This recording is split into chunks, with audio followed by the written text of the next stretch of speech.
ਵਾਹਿਗੁਰੂ ਸਾਹਿਬ JIO. ਗਿਆਨ ਅੰਜਨ ਗੁਰ ਦੀਆ, ਅਗਿਆਨ ਅੰਧੇਰ ਬਿਨਾਸ਼। ਹਰ ਕਿਰਪਾ ਤੇ ਸੰਤ ਭੇਟਿਆ, ਨਾਨਕ ਮਨ ਪਰਗਾਸ।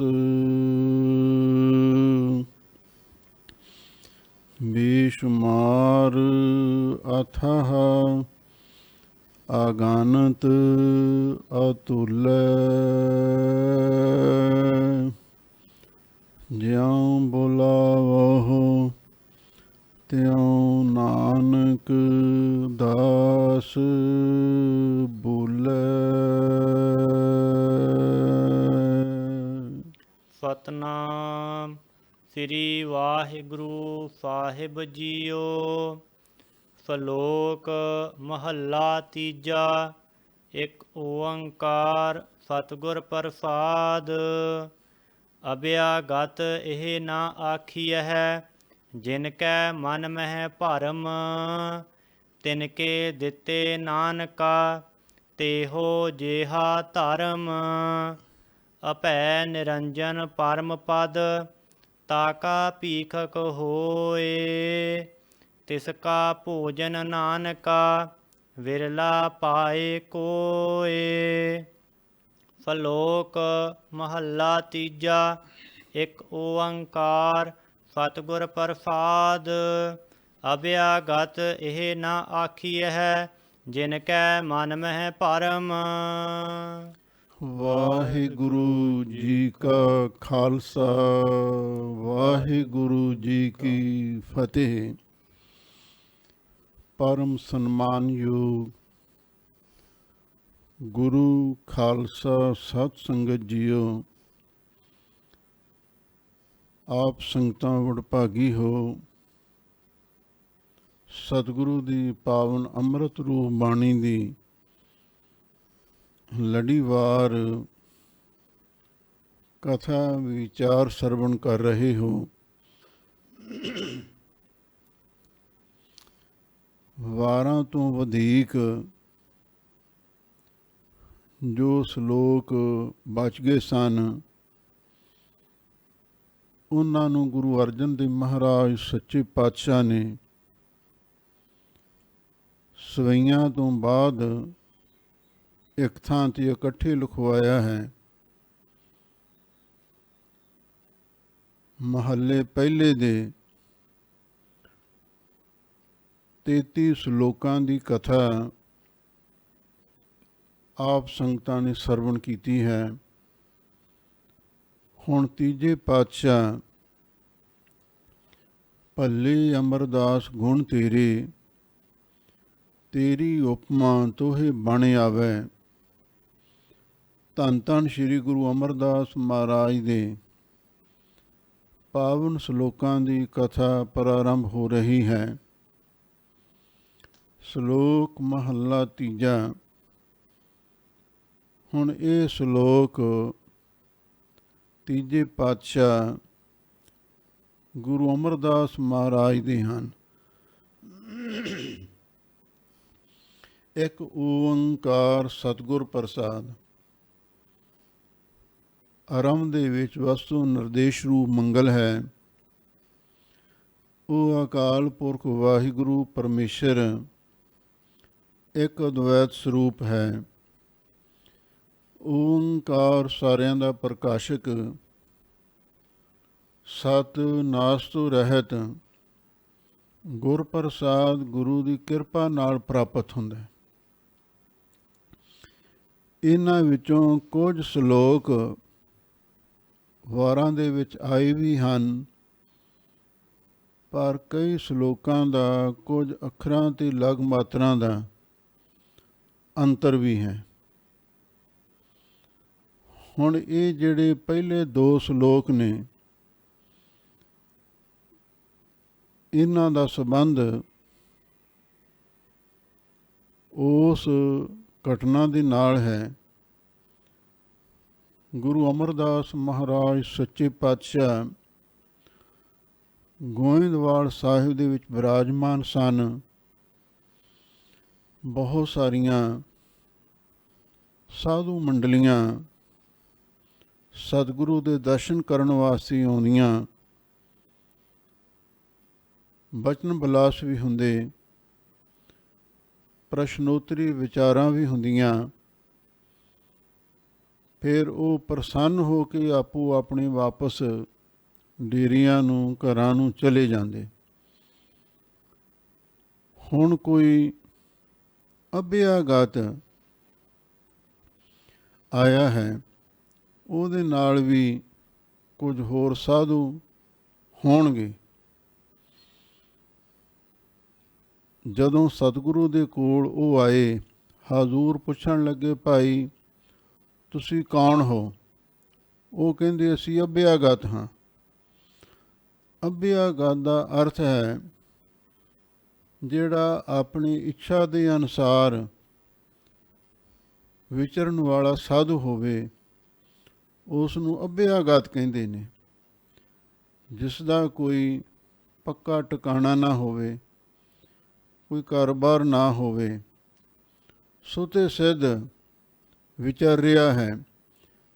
ਜਿੱਥੇ ਛਕਣ ਨੂੰ ਮਿਲ ਗਿਆ ਛਕ ਲਿਆ, ਅੱਗੇ ਚਲੇ ਗਏ। ਇੱਕ ਥਾਂ 'ਤੇ ਨਹੀਂ ਬਹੁਤਾ ਚਿਰ ਰਹਿਣਾ। ਉਹਨਾਂ ਸਾਧੂਆਂ ਨੂੰ ਅਭਿਆਗਤ ਆਖਿਆ ਜਾਂਦਾ ਸੀ।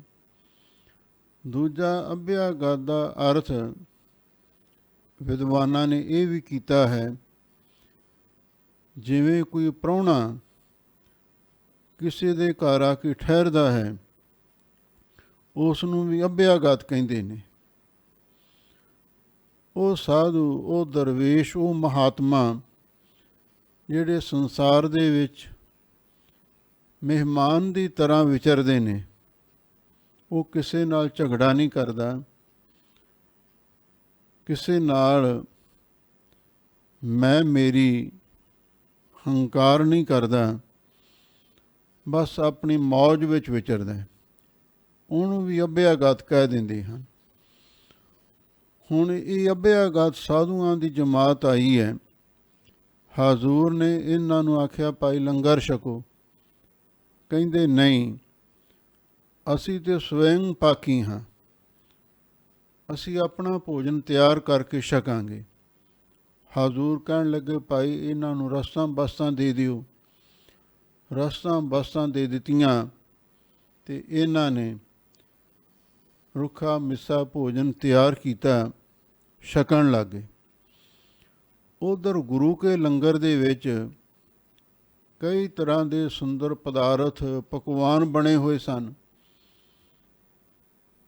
ਅਤੇ ਇਹ ਉੱਧਰ ਗੇੜਾ ਮਾਰਨ ਆਏ, CID ਕਰਨ ਵਾਸਤੇ ਆਏ। ਅਤੇ ਜਦੋਂ ਦੇਖਿਆ ਵੀ ਸਾਨੂੰ ਤਾਂ ਰੁੱਖੇ ਮਿੱਸੇ ਪ੍ਰਸ਼ਾਦੀ ਛਕਾ ਕੇ ਸਾਰ ਦਿੱਤਾ ਹੈ, ਗੁਰੂ ਘਰ ਦੇ ਵਿੱਚ ਅਨੇਕਾਂ ਤਰ੍ਹਾਂ ਦੇ ਪਕਵਾਨ ਤਿਆਰ ਹੋ ਰਹੇ ਨੇ, ਸਾਰੀਆਂ ਸੰਗਤਾਂ ਛਕ ਰਹੀਆਂ ਨੇ, ਅਤੇ ਇਹ ਕਹਿਣ ਲੱਗੇ ਤੁਸੀਂ ਸਾਡੇ ਨਾਲ ਵਿਤਕਰਾ ਕਰਦੇ ਹੋ। ਅਸੀਂ ਅਭਿਆਗਤ ਹਾਂ, ਅਸੀਂ ਸਾਧੂ ਦਰਵੇਸ਼, ਸਾਡਾ ਜ਼ਿਆਦਾ ਸਤਿਕਾਰ ਕਰਨਾ ਚਾਹੀਦਾ ਸੀ। ਤਾਂ ਹਾਜ਼ੂਰ ਨੇ ਫਿਰ ਇਹਨਾਂ ਨੂੰ ਉਪਦੇਸ਼ ਦਿੱਤਾ, ਅਭਿਆਗਤ ਇਹ ਨਾ ਆਖੀਏ। ਆਪਣੀ ਇੱਛਾ ਅਨੁਸਾਰ ਸੁਤੰਤਰ ਵਿਚਰਨ ਵਾਲੇ, ਮੋਹ ਮਾਇਆ ਤੋਂ ਨਿਰਲੇਪ ਸਾਧੂ ਦਰਵੇਸ਼ ਮਹਾਤਮਾ ਜਨ ਇਹ ਨਹੀਂ ਆਖੇ ਜਾ ਸਕਦੇ ਜਿਨ੍ਹਾਂ ਦੇ ਮਨ ਦੇ ਵਿੱਚ ਇਹੀ ਭਰਮ ਹੈ ਵੀ ਉੱਧਰ ਗੁਰੂ ਕੇ ਲੰਗਰ ਵਿੱਚ ਸੋਹਣੇ ਪਕਵਾਨ ਬਣੇ ਹੋਏ ਨੇ, ਸਾਨੂੰ ਰੁੱਖਾ ਮਿੱਸਾ ਹੀ ਛਕਣ ਵਾਸਤੇ ਭੋਜਨ ਮਿਲਿਆ ਹੈ, ਤੁਸੀਂ ਵੀ ਛਕ ਸਕਦੇ ਹੋ। ਗੁਰੂ ਕੇ ਲੰਗਰ ਵਿੱਚ ਤਾਂ ਕੋਈ ਵੀ ਆ ਕੇ ਬੈਠ ਕੇ ਛਕ ਸਕਦਾ ਹੈ। ਤੁਸੀਂ ਆਪ ਹੀ ਤਾਂ ਮਨਾ ਕੀਤਾ ਸੀ ਬਈ ਅਸੀਂ ਤਾਂ ਆਪਣਾ ਬਣਾ ਕੇ ਛਕਣਾ ਹੈ। ਅਤੇ ਜਿਹੜੇ ਫਿਰ ਜ਼ਿਆਦਾ ਬਵੇਕੀ ਹੁੰਦੇ ਨੇ ਉਹਨਾਂ ਤੋਂ ਬਹੁਤਾ ਆਹਰ ਵੀ ਨਹੀਂ ਹੁੰਦਾ, ਆਲਸੀ ਹੋ ਜਾਂਦੇ ਨੇ। ਫਿਰ ਉਹ ਐਵੇਂ 2-4 ਮੰਨੀਆਂ ਲਾ ਲੈਂਦੇ ਨੇ ਆਪਣੇ ਜੋਗੀਆਂ। ਹੁਣ ਕੋਈ ਬਹੁਤੀਆਂ ਦਾਲ ਸਬਜ਼ੀਆਂ ਜਾਂ ਹੋਰ ਉਹ ਪਕਵਾਨ ਤਿਆਰ ਨਹੀਂ ਕਰ ਸਕਦੇ। ਇਸੇ ਲਈ ਗੁਰੂ ਮਹਾਰਾਜ ਸੱਚੇ ਪਾਤਸ਼ਾਹ ਫਰਮਾਉਂਦੇ ਨੇ, ਅੱਬਿਆ ਗਤ ਸਾਧੂ ਇਹ ਨਹੀਂ ਆਖੇ ਜਾ ਸਕਦੇ ਜਿਨ੍ਹਾਂ ਦੇ ਮਨ ਦੇ ਵਿੱਚ ਇਹੀ ਭਰਮ ਪਿਆ ਹੋਇਆ ਹੈ ਵੀ ਸਾਨੂੰ ਛਕਣ ਵਾਸਤੇ ਚੰਗਾ ਪਦਾਰਥ ਮਿਲਣਾ ਚਾਹੀਦਾ ਸੀ, ਕਿਉਂ ਨਹੀਂ ਮਿਲਿਆ। ਦੂਜੀਆਂ ਸੰਗਤਾਂ ਚੰਗੇ ਚੰਗੇ ਭੋਜਨ ਛਕ ਰਹੀਆਂ ਨੇ, ਪਰ ਸਾਨੂੰ ਰੁੱਖਾ ਮਿੱਸਾ ਭੋਜਨ ਛਕਣ ਵਾਸਤੇ ਮਿਲਿਆ ਹੈ। ਤਿਨ ਕੇ ਦਿੱਤੇ ਨਾਨਕਾ ਤੇਹੋ ਜਿਹਾ ਧਰਮ। ਲਓ, ਗੁਰੂ ਅਮਰਦਾਸ ਮਹਾਰਾਜ ਸੱਚੇ ਪਾਤਸ਼ਾਹ ਫਰਮਾਉਂਦੇ ਨੇ, ਜਿਹੜੇ ਇਹੋ ਜਿਹੇ ਪਖੰਡੀ ਨਕਲੀ ਅੱਭਿਆਗਤ ਬਣੇ ਹੋਏ ਨੇ, ਉਹਨਾਂ ਨੂੰ ਦਿੱਤੇ ਦਾ ਵੀ ਕੋਈ ਬਹੁਤਾ ਪੁੰਨ ਨਹੀਂ ਹੁੰਦਾ। ਜਿਹੜੇ ਹਾਲੇ ਪਦਾਰਥਾਂ ਦੇ ਰਸਾਂ ਕਸਾਂ ਵਿੱਚ ਹੀ ਫਸੇ ਹੋਏ ਨੇ, ਜਿਨ੍ਹਾਂ ਨੂੰ ਆਪਣੇ ਵਿੱਚ ਬਣਾਉਣ ਦੀ ਹਿੰਮਤ ਕੋਈ ਨਹੀਂ ਵੀ ਆਪਣੇ ਆਪ ਚੰਗੇ ਪਕਵਾਨ ਬਣਾ ਕੇ ਛਕ ਸਕਣ, ਤੇ ਦੂਜੇ ਦੇ ਉੱਤੇ ਐਵੇਂ ਹੀ ਨਾਰਾਜ਼ਗੀ ਜ਼ਾਹਰ ਕਰਦੇ ਨੇ, ਉਹਨਾਂ ਨੂੰ ਦਿੱਤੇ ਹੋਏ ਦਾ ਧਰਮ ਪੁੰਨ ਵੀ ਉਹੋ ਜਿਹਾ ਹੀ ਹੋਣਾ। ਇਸ ਲਈ ਜਿਹੜੇ ਅਸਲੀ ਸਾਧੂ ਹੁੰਦੇ ਨੇ ਨਾ, ਸਾਧਨ ਭੋਜਨ ਕੀ ਆਸ ਨਾ ਕਰੇ, ਅਚੰਤ ਮਿਲੈ ਸੋ ਪਾਏ। ਨਾ ਉਹ ਚੰਗੇ ਵਸਤਰਾਂ ਦੀ ਇੱਛਾ ਰੱਖਦੇ ਨੇ, ਨਾ ਚੰਗੇ ਭੋਜਨ ਦੀ ਇੱਛਾ ਰੱਖਦੇ ਨੇ। ਸੁਤੇ ਸਿੱਧ ਜੋ ਮਿਲ ਗਿਆ ਤੇ ਛਕ ਲਿਆ ਤੇ ਰੱਬ ਦਾ ਸ਼ੁਕਰਾਨਾ ਅਦਾ ਕਰ ਦਿੱਤਾ। ਅਸਲੀ ਸਾਧੂਆਂ ਦੀ ਅਵਸਥਾ ਇਹ ਹੁੰਦੀ ਹੈ। ਬਾਬਾ ਫਰੀਦ ਜੀ ਕਿਸੇ ਮਾਤਾ ਦੇ ਘਰ ਲੰਗਰ ਛਕਣ ਵਾਸਤੇ ਗਏ। ਇੱਕ ਨਵਾਂ ਸਾਧੂ ਫਕੀਰ ਆਇਆ, ਉਹ ਕਹਿਣ ਲੱਗਾ, ਲੂਣ ਹੀ ਵਰਤਾ ਦਿਓ। ਹੁਣ ਸਾਧੂ ਲੂਣ ਮਿਰਚ ਮਸਾਲਾ ਘੱਟ ਖਾਂਦੇ ਸਨ। ਮਾਤਾ ਨੇ ਦਾਸੀ ਨੂੰ ਘੂਰਿਆ, ਕਹਿਣ ਲੱਗੀ, ਤੂੰ ਸਾਧੂਆਂ ਵਾਲਾ ਭੋਜਨ ਕਿਉਂ ਨਹੀਂ ਤਿਆਰ ਕੀਤਾ? ਮੈਂ ਤੈਨੂੰ ਆਖਿਆ ਸੀ ਸਾਧੂਆਂ ਵਾਲਾ ਭੋਜਨ ਤਿਆਰ ਕਰਨਾ। ਉਹ ਅੱਗੋਂ ਕਹਿਣ ਲੱਗੀ, ਮੈਂ ਤੇ ਸਾਧੂਆਂ ਵਾਲਾ ਭੋਜਨ ਤਿਆਰ ਕੀਤਾ, ਰੁੱਖਾ ਮਿੱਸਾ ਮਿਰਚ ਮਸਾਲੇ ਤੋਂ ਬਿਨਾਂ, ਪਰ ਮੈਨੂੰ ਕੀ ਪਤਾ ਹੈ ਸਾਧੂ ਨੇ ਤਾਂ ਸਵਾਦੂ ਨੇ।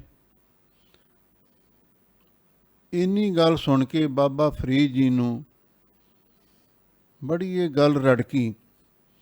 ਉਹ ਕਹਿਣ ਲੱਗੇ, ਭਾਈ ਜਿਹੜੇ ਸਾਧੂ ਨੇ ਉਹਨਾਂ ਨੂੰ ਸਵਾਦ ਨਹੀਂ ਭਾਲਣੇ ਚਾਹੀਦੇ, ਜਿਹੋ ਜਿਹਾ ਮਿਲ ਗਿਆ ਬਸ ਉਹ ਖਾ ਕੇ ਰੱਬ ਦੀ ਭਗਤੀ ਕਰਨ। ਤੇ ਜਿਹੜੇ ਦੁਨਿਆਵੀ ਸਵਾਦਾਂ ਦੇ ਵਿੱਚ ਹੀ, ਰਸਾਂ ਕਸਾਂ ਦੇ ਵਿੱਚ ਹੀ ਫਸੇ ਹੋਏ ਨੇ, ਉਹ ਕਾਹਦੇ ਸਾਧੂ ਨੇ? ਉਹ ਅੱਭਿਆਗਤ ਆਖੇ ਹੀ ਨਹੀਂ ਜਾ ਸਕਦੇ।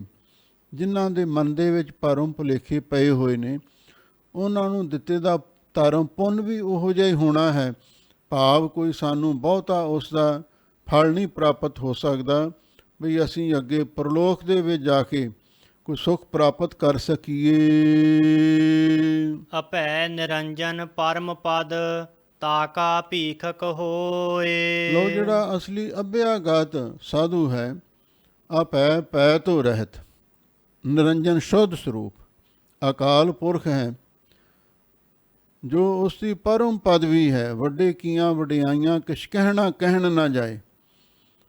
ਤਾਕਾ ਭੀਖਕ ਹੋਏ, ਉਹਦਾ ਭਿਖਾਰੀ ਬਣੇ।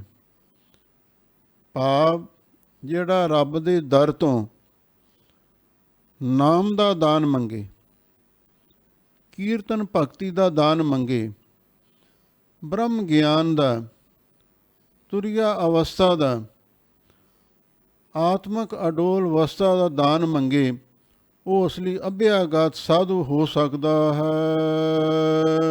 ਤਿਸ ਕਾ ਭੋਜਨ ਨਾਨਕਾ ਵਿਰਲਾ ਪਾਏ ਕੋਏ। ਅਸਲੀ ਜਿਹੜਾ ਰੱਬ ਦਾ ਭਗਤ ਹੈ, ਅਕਾਲ ਪੁਰਖ ਵਾਹਿਗੁਰੂ ਦਾ ਪ੍ਰੇਮੀ ਹੈ, ਉਹਦਾ ਭੋਜਨ ਤੇ ਵਾਹਿਗੁਰੂ ਦਾ ਨਾਮ, ਕੀਰਤਨ ਭਗਤੀ, ਬ੍ਰਹਮ ਗਿਆਨ ਹੁੰਦਾ ਹੈ। ਵਿਰਲਾ ਪਾਏ ਕੋਈ, ਪਰ ਉਸ ਆਤਮਕ ਭੋਜਨ ਨੂੰ ਕੋਈ ਵਿਰਲਾ ਹੀ ਪ੍ਰਾਪਤ ਕਰਦਾ ਹੈ। ਨਹੀਂ ਤੇ ਸਾਧੂ ਵੀ ਸਵਾਦਾਂ 'ਚ ਹੀ ਫਸੇ ਹੋਏ ਨੇ। ਨਾਮ ਦਾ ਰਸ, ਕੀਰਤਨ ਦਾ ਰਸ, ਬ੍ਰਹਮ ਗਿਆਨ ਦਾ ਰਸ ਕੋਈ ਵਿਰਲਾ ਹੀ ਭੋਗਦਾ ਹੈ। ਹੋਵਾ ਪੰਡਤ ਜੋਤ ਕੀ ਵੇਦ ਪੜਾ ਮੁਖ ਚਾਰ। ਲੋ ਹੁਣ ਅੱਗੇ ਗੁਰੂ ਅਮਰਦਾਸ ਮਹਾਰਾਜ ਦੇ ਕੋਲ ਕੋਈ ਜੋਤਸ਼ੀ ਪੰਡਤ ਆਇਆ। ਉਹ 4 ਵੇਦਾਂ ਦਾ ਪਾਠੀ ਵੀ ਸੀ ਤੇ ਉਹ ਕਹਿਣ ਲੱਗਾ, ਮਹਾਰਾਜ, ਜਿੰਨਾ ਚਿਰ ਆਦਮੀ ਕੋਈ ਇਲਮ ਨਹੀਂ ਸਿੱਖਦਾ, ਧਰਮ ਗ੍ਰੰਥਾਂ ਨੂੰ ਨਹੀਂ ਪੜ੍ਹਦਾ, ਤੇ ਉਹਨਾਂ ਚਿਰ ਤੱਕ ਉਸ ਨੂੰ ਮੁਕਤੀ ਨਹੀਂ ਪ੍ਰਾਪਤ ਹੋ ਸਕਦੀ। ਹਾਜ਼ੂਰ ਕਹਿਣ ਲੱਗੇ, ਇਹ ਤੇਰਾ ਭੁਲੇਖਾ ਹੈ। ਜੋ ਪ੍ਰਾਣੀ ਗੋਬਿੰਦ ਤੇ ਆਵੈ, ਪੜ੍ਹਿਆ ਅਨਪੜ੍ਹਿਆ ਪਰਮਗਤ ਪਾਵੇ। ਮੁਕਤੀ ਗਿਆਨ ਨਾਲ ਨਹੀਂ, ਸ਼ਾਸਤਰੀ ਗਿਆਨ ਦੇ ਨਾਲ ਨਹੀਂ, ਉਹ ਨਾਮ ਦੇ ਨਾਲ ਪ੍ਰਾਪਤ ਹੁੰਦੀ ਹੈ। ਹੋਵਾਂ ਪੰਡਤ ਜੋਤ ਕੀ, ਪੰਡਤ ਵਿਦਵਾਨ ਵੀ ਹੋ ਜਾਵਾਂ, ਜੋਤਸ਼ੀ ਵੀ ਬਣ ਜਾਵਾਂ, ਟੇਵੇ ਲਾ ਲਾ ਕੇ ਲੋਕਾਂ ਨੂੰ ਦੱਸਾਂ ਤੁਹਾਡੀ ਕਿਸਮਤ ਵਿੱਚ ਇਹ ਲਿਖਿਆ ਹੋਇਆ ਹੈ। ਵੇਦ ਪੜ੍ਹਾਂ ਮੁਖ ਚਾਰ, ਤੇ 4 ਵੇਦਾਂ ਨੂੰ ਮੁਖ ਤੋਂ ਪੜ੍ਹਨ ਲੱਗ ਜਾਈਏ। ਭਾਵ ਪੰਡਤ ਹੋ ਕੇ, ਵਿਦਵਾਨ ਹੋ ਕੇ ਜੋਤਿਸ਼ ਦੀ ਵਿਦਿਆ ਵੀ ਪੜ੍ਹ ਲਈਏ ਤੇ ਨਾਲੇ 4 ਵੇਦਾਂ ਦਾ ਪਾਠ ਕਰੀਏ। ਨਵਾਂ ਖੰਡਾਂ ਵਿੱਚ ਜਾਣੀਆਂ ਆਪਣੇ ਚੱਜ ਵਿਚਾਰ। ਆਪਣੇ ਚੱਜ ਕਰਤੱਵ ਦੁਆਰਾ ਤੇ ਆਪਣੇ ਵਿਚਾਰ ਅਨੁਸਾਰ 9 ਖੰਡਾਂ ਦੇ ਵਿੱਚ ਜਾਣਿਆ ਜਾਵੇ। ਜਿਵੇਂ ਗੁਰੂ ਨਾਨਕ ਸਾਹਿਬ ਸੱਚੇ ਪਾਤਸ਼ਾਹ ਨੇ ਜਪਜੀ ਸਾਹਿਬ ਬਾਣੀ ਦੇ ਵਿੱਚ ਫਰਮਾਇਆ ਹੈ, ਜੇ ਜੁਗ ਚਾਰੀ ਆਰਜਾ ਹੋਰ ਦਸੂਣੀ ਹੋਏ, 9 ਖੰਡਾਂ ਵਿੱਚ ਜਾਣੀਐ ਨਾਲ ਚੱਲੈ ਸਭ ਕੋਈ। ਚੰਗਾ ਨਾਉ ਰਖਾਏ ਕੈ, ਜਸ ਕੀਰਤ ਜਗ ਲੇ, ਜੇ ਤਿਸ ਨਦਰ ਨਾ ਆਵਈ, ਤਾਂ ਬਾਤ ਨਾ ਪੁੱਛੈ ਕੀ। ਆਪਣੇ ਚੱਜ ਆਚਾਰ ਦੇ ਨਾਲ, ਆਪਣੀ ਕਰਨੀ ਨਾਲ ਤੇ ਆਪਣੇ ਖਿਆਲਾਂ ਦੇ ਨਾਲ 9 ਖੰਡਾਂ ਵਿੱਚ ਜਾਣਿਆ ਜਾਵੇ। ਭਾਵ ਸਾਰੀ ਦੁਨੀਆ ਦੇ ਵਿੱਚ ਪ੍ਰਸਿੱਧੀ ਤੇ ਪ੍ਰਤਿਸ਼ਠਾ ਵੀ ਹਾਸਲ ਹੋ ਜਾਵੇ, ਪਰ ਨਾਮ ਤੋਂ ਬਿਨਾਂ ਕਲਿਆਣ ਨਹੀਂ ਹੋ ਸਕਦੀ। ਬ੍ਰਾਹਮਣ ਕੈਲੀ ਘਾਤ ਕੰਜਕਾ, ਅਣਚਾਰੀ ਕਾ ਤਾਨ। ਲਓ ਅੱਗੇ ਜਿਹੜਾ ਸ਼ਲੋਕ ਆ ਰਿਹਾ ਹੈ, ਇਹਦੇ ਅਰਥ ਕਰਨ ਦੇ ਸਮੇਂ ਪਾਹੇ ਏਤੇ ਜਾਹੇ ਵਿਸਰ ਨਾਨਕਾ ਇੱਕ ਨਾਮ, ਇਸ ਪੰਕਤੀ ਨੂੰ ਵਿਚਾਰਨਾ ਪਵੇਗਾ। ਗੁਰੂ ਅਮਰਦਾਸ ਮਹਾਰਾਜ ਸੱਚੇ ਪਾਤਸ਼ਾਹ ਨਾਮ ਦੀ ਮਹਿਮਾ ਉਚਾਰਨ ਕਰਦੇ ਨੇ। ਜਿਹਨੂੰ ਵਾਹਿਗੁਰੂ ਦਾ ਨਾਮ ਭੁੱਲ ਜਾਵੇ, ਉਹਨੂੰ ਕਿਹੜੇ ਕਿਹੜੇ ਪਾਪ ਚੜ੍ਹਦੇ ਨੇ, ਉਹਨਾਂ ਦਾ ਜ਼ਿਕਰ ਕੀਤਾ ਗਿਆ ਹੈ। ਪਾਹੇ ਏਤੇ ਜਾਹੇ ਵਿਸਰ, ਜਿਸ ਨੂੰ ਵਾਹਿਗੁਰੂ ਦਾ ਨਾਮ ਭੁੱਲ ਜਾਂਦਾ ਹੈ, ਉਹ ਇੰਨੇ ਪਾਪਾਂ ਨੂੰ ਸਹੇੜਦਾ ਹੈ, ਇੰਨੇ ਪਾਪ ਉਹਨੂੰ ਚੜ੍ਹਦੇ ਨੇ। ਬ੍ਰਾਹਮਣ ਕੈਲੀ ਘਾਤ ਕੰਜਕਾ, ਕਿਸੇ ਬ੍ਰਾਹਮਣ ਨੂੰ ਮਾਰਨਾ ਘੋਰ ਪਾਪ ਮੰਨਿਆ ਗਿਆ ਹੈ। ਕੈਲੀ ਗਊ ਨੂੰ ਮਾਰਨਾ, ਇਹ ਵੀ ਬੱਜਰ ਪਾਪ ਗਿਣਿਆ ਗਿਆ ਹੈ। ਕੰਜਕਾ, ਕੰਨਿਆ ਨੂੰ ਮਾਰਨਾ, ਇਹ ਵੀ ਇੱਕ ਘਿਨਾਉਣਾ ਅਪਰਾਧ ਮੰਨਿਆ ਗਿਆ ਹੈ। ਤੇ ਅਣਚਾਰੀ ਕਾ ਧਾਨ, ਤੇ ਜਿਹੜਾ ਕੋਈ ਬੇਈਮਾਨ, ਅਧਰਮੀ ਤੇ ਕੁਕਰਮੀ ਮਨੁੱਖ ਹੈ, ਉਹਦਾ ਖੋਟਾ ਧਾਨ ਖਾਣਾ, ਇਹ ਵੀ ਇੱਕ ਘੋਰ ਪਾਪ ਮੰਨਿਆ ਗਿਆ ਹੈ। ਹਾਜ਼ੂਰ ਕਹਿੰਦੇ ਨੇ, ਇਹ ਜਿਹੜੇ ਘੋਰ 4 ਪਾਪ ਨੇ, ਬ੍ਰਾਹਮਣ ਤੋਂ ਭਾਵ ਕਿਸੇ ਬ੍ਰਹਮ ਗਿਆਨੀ ਨੂੰ ਮਾਰਨਾ, ਕੈਲੀ ਤੋਂ ਭਾਵ ਜਿਹੜਾ ਗਊ ਵਾਂਗੂ ਸ਼ਰੀਫ ਸਾਊ ਮਨੁੱਖ ਹੈ, ਉਹਨੂੰ ਮਾਰਨਾ, ਕੰਜਕਾਂ ਤੋਂ ਭਾਵ ਕੰਨਿਆ ਨੂੰ। ਪਹਿਲਾਂ ਜਦੋਂ ਬੱਚੀਆਂ ਜੰਮਦੀਆਂ ਸਨ, ਉਸ ਵੇਲੇ ਉਹਨਾਂ ਨੂੰ ਮਾਰਿਆ ਜਾਂਦਾ ਸੀ। ਕਿਸੇ ਨੂੰ ਘੜੇ ਵਿੱਚ ਪਾ ਕੇ ਦੱਬ ਦਿੰਦੇ, ਕਿਸੇ ਨੂੰ ਪਾਣੀ ਵਿੱਚ, ਨਹਿਰ ਵਿੱਚ ਰੋੜ ਦਿੰਦੇ। ਕਿਸੇ ਨੂੰ ਕਿਵੇਂ ਮੌਤ ਦੇ ਘਾਟ ਉਤਾਰ ਦਿੰਦੇ ਸਨ। ਪਰ ਹੁਣ ਨਵਾਂ ਤਰੀਕਾ ਹੈ, ਹੁਣ ਹੋਰ ਜ਼ਿਆਦਾ ਤਰੱਕੀ ਹੋ ਗਈ ਹੈ। ਹੁਣ ਗਰਭ ਦੇ ਵਿੱਚ ਹੀ ਕੰਨਿਆਂ ਨੂੰ ਮਾਰ ਦਿੱਤਾ ਜਾਂਦਾ ਹੈ, ਜਿਹਨੂੰ ਭਰੂਣ ਹੱਤਿਆ ਕਹਿੰਦੇ ਨੇ। ਹੁਣ ਕਾਨੂੰਨੀ ਤੌਰ 'ਤੇ ਇਸ ਨੂੰ ਅਪਰਾਧ ਮੰਨਿਆ ਗਿਆ, ਜੁਰਮ ਮੰਨਿਆ ਗਿਆ ਹੈ। ਪਰ ਫਿਰ ਵੀ ਕਿਹੜਾ ਰੁਕਦਾ? ਸਭ ਕੁਝ ਚੱਲੀ ਜਾਂਦਾ। ਕਿਸੇ ਕੰਜਕਾ ਨੂੰ, ਕੰਨਿਆ ਨੂੰ ਮਾਰਨਾ, ਚਾਹੇ ਗਰਭ ਦੇ ਵਿੱਚ, ਚਾਹੇ ਜਨਮ ਦੇ ਸਮੇਂ ਤੇ ਚਾਹੇ ਜਵਾਨੀ ਦੇ ਸਮੇਂ, ਕਿਸੇ ਵੀ ਰੂਪ ਦੇ ਵਿੱਚ ਕੰਨਿਆ ਨੂੰ ਮਾਰਨਾ, ਇਹ ਵੀ ਇੱਕ ਬਹੁਤ ਵੱਡਾ ਪਾਪ ਗਿਣਿਆ ਗਿਆ। ਕਿਸੇ ਕੁਕਰਮੀ ਦਾ, ਅਧਰਮੀ ਦਾ ਧਾਨ ਖਾਣਾ, ਇਹ ਵੀ ਘੋਰ ਪਾਪ ਹੈ। ਫਿਟਕ ਫਿਟਕਾ ਕੋਡ ਬਦੀਆ, ਸਦਾ ਸਦਾ ਅਭਮਾਨ।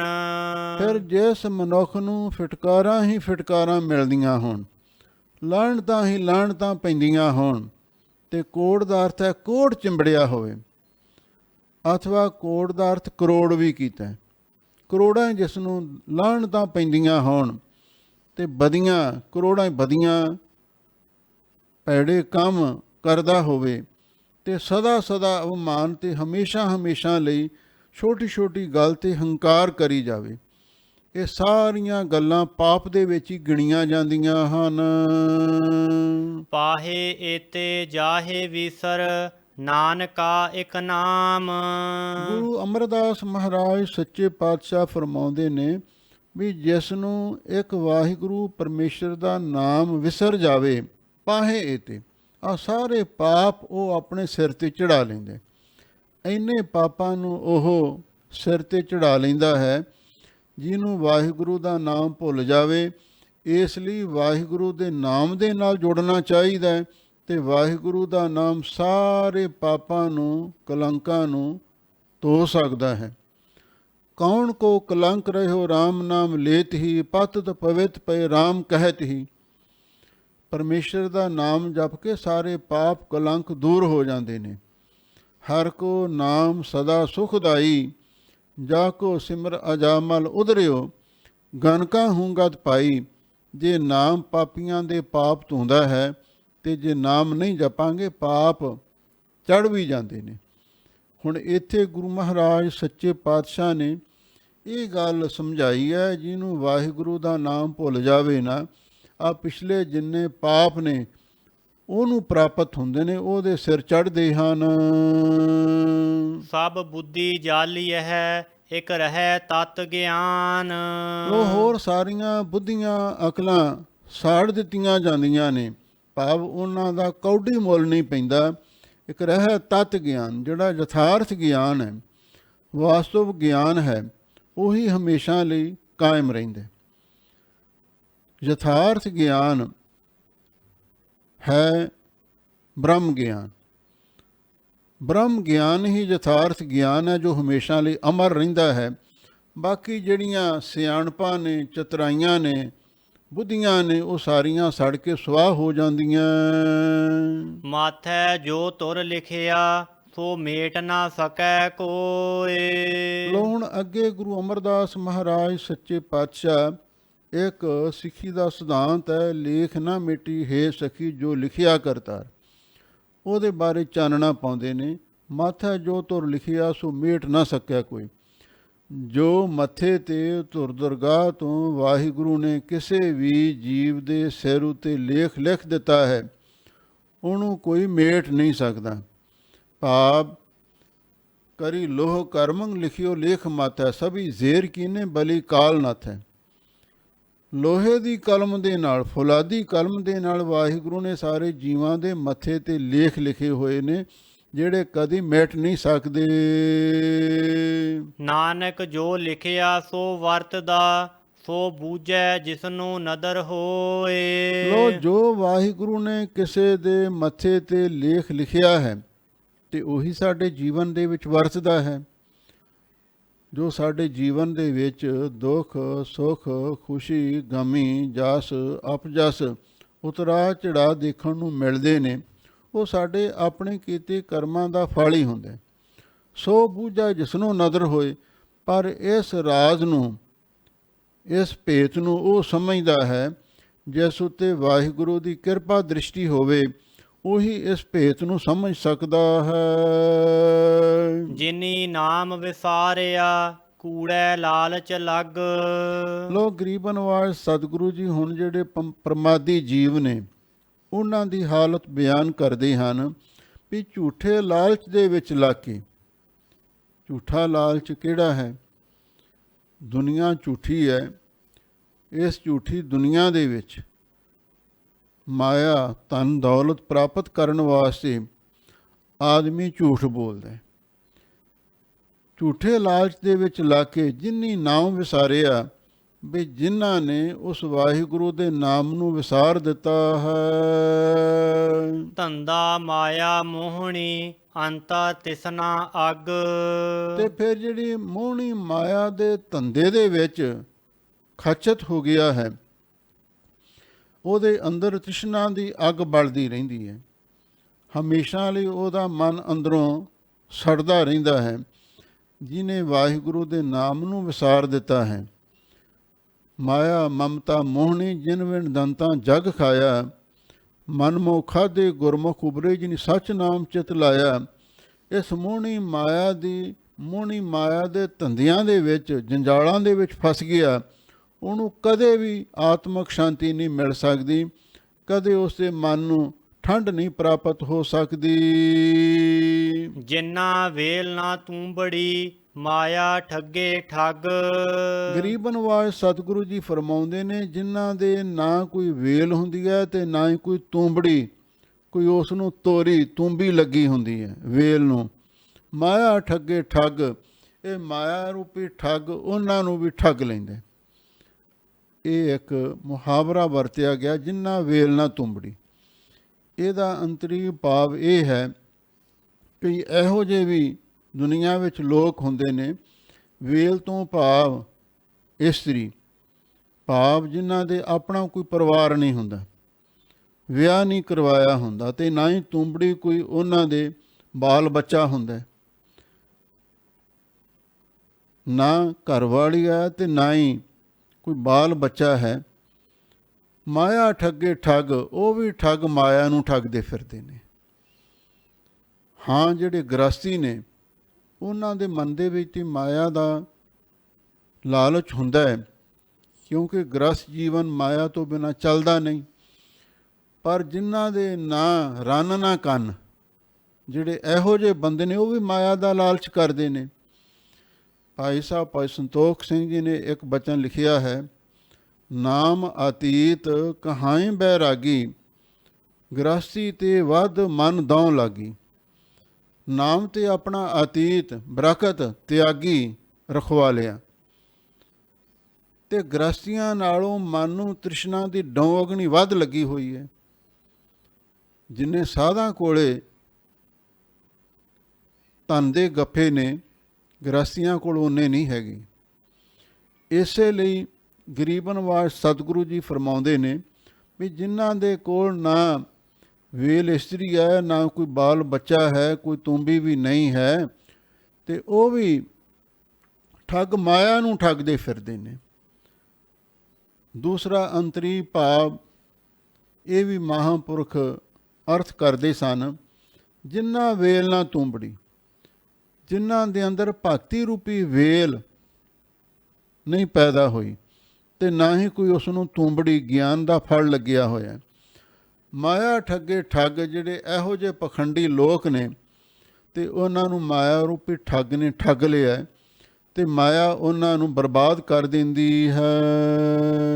ਮਨਮੁਖ ਬੰਨ ਚਲਾਈ ਹੈ ਨਾ ਮਿਲਹੀ ਵਗ ਸਗ। ਮਨਮੁਖ ਬੰਦਿਆਂ ਨੂੰ ਬੰਨ੍ਹ ਕੇ ਜੰਜੀਰਾਂ ਦੇ ਨਾਲ ਜਕੜ ਕੇ ਅੱਗੇ ਤੋਰਿਆ ਜਾਂਦਾ ਹੈ। ਵੱਡਾ ਹੋਆ ਦੁਨੀਦਾਰ ਗਲ ਸੰਗਲ ਕੱਤ ਚਲਾਇਆ। ਮਨਮੁਖ ਆਦਮੀ ਨੂੰ ਜੰਜੀਰਾਂ ਨਾਲ ਨੋੜ ਕੇ ਨਰੜ ਕੇ ਅੱਗੇ ਤੋਰਿਆ ਜਾਂਦਾ ਹੈ। ਕਿਉਂ? ਨਾ ਮਿਲਹੀ ਵਗ ਸਗ। ਗਊਆਂ ਦੇ ਵਗ ਦੇ ਨਾਲ ਸਗ ਦਾ ਅਰਥ ਹੈ ਕੁੱਤੇ ਨਹੀਂ ਰਲ ਸਕਦੇ।